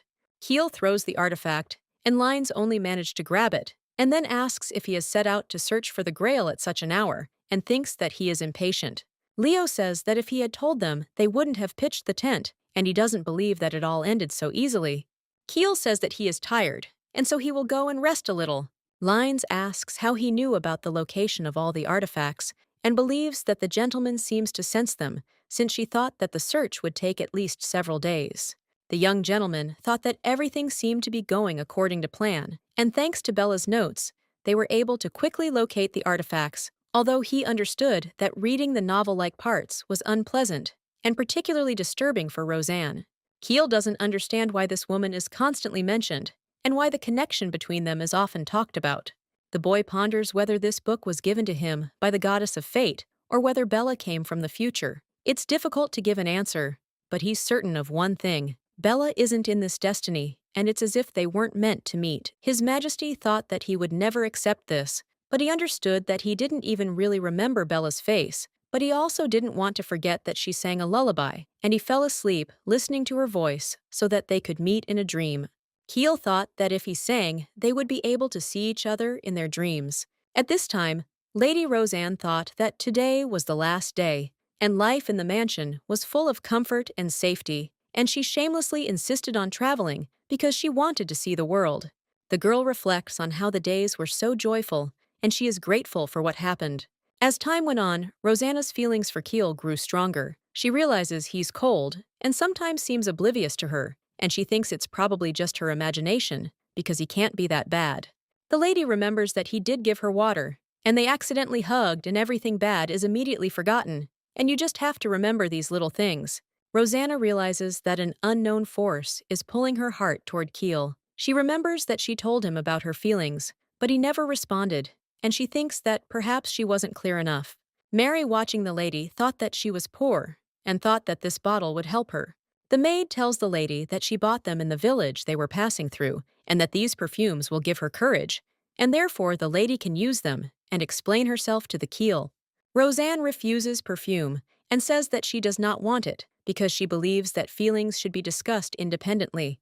Mary claims that this is her last chance and asks if she wants to continue to suffer, and then says that tomorrow is their last day together and they may not see each other again. The maid opened a bottle of perfume and sprayed it on her mistress, and then said that she would not come out until she confessed because she believed that there should be no regrets. Roseanne doesn't understand why she did it and won't let her go thinking something's wrong. Then she saw the gentleman sleeping and thought he was having a nightmare, so she woke him up.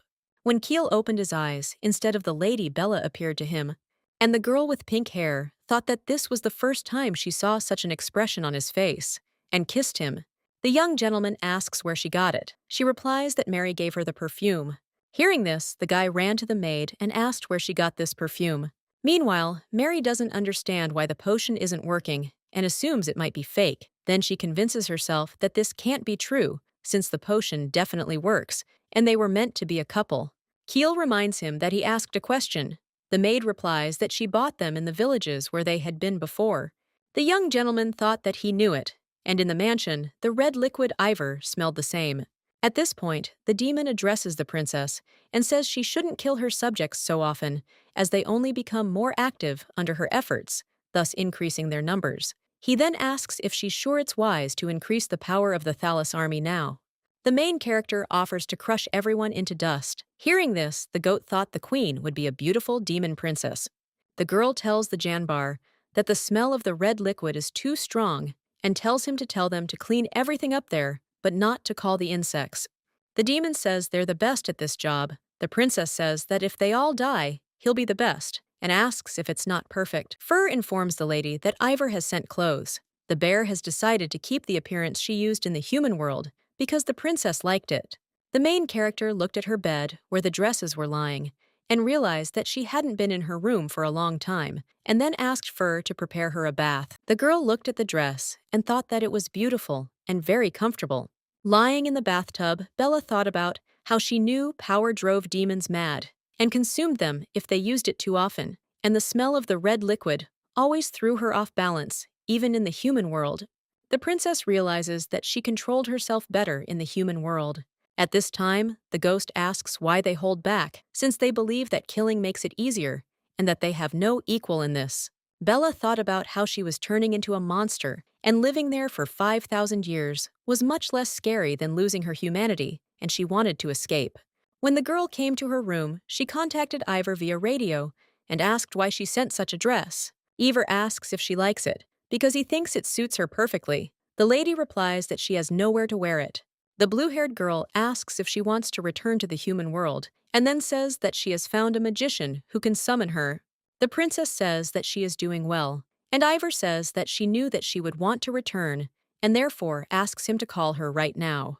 The main character heard this and thought that if it was possible, she would really run away, because she believed that it was possible to stay in the human world until Keel went to the demon world and then return there. Bella saw the portal and wanted to enter it, but the bear grabbed her hand and said that the lady needed to change clothes, because even a Fur knew that it was shameful to go out to good people in a robe. The princess agrees with Fur and believes she's absolutely right, then tells Ivor she'll change and return, asking him to maintain the summoning circle. The blue-haired girl says the mistress can go out naked, as she believes the robe doesn't cover anything. Jen asks the girl if she's crazy. Ivor explains it was just a joke.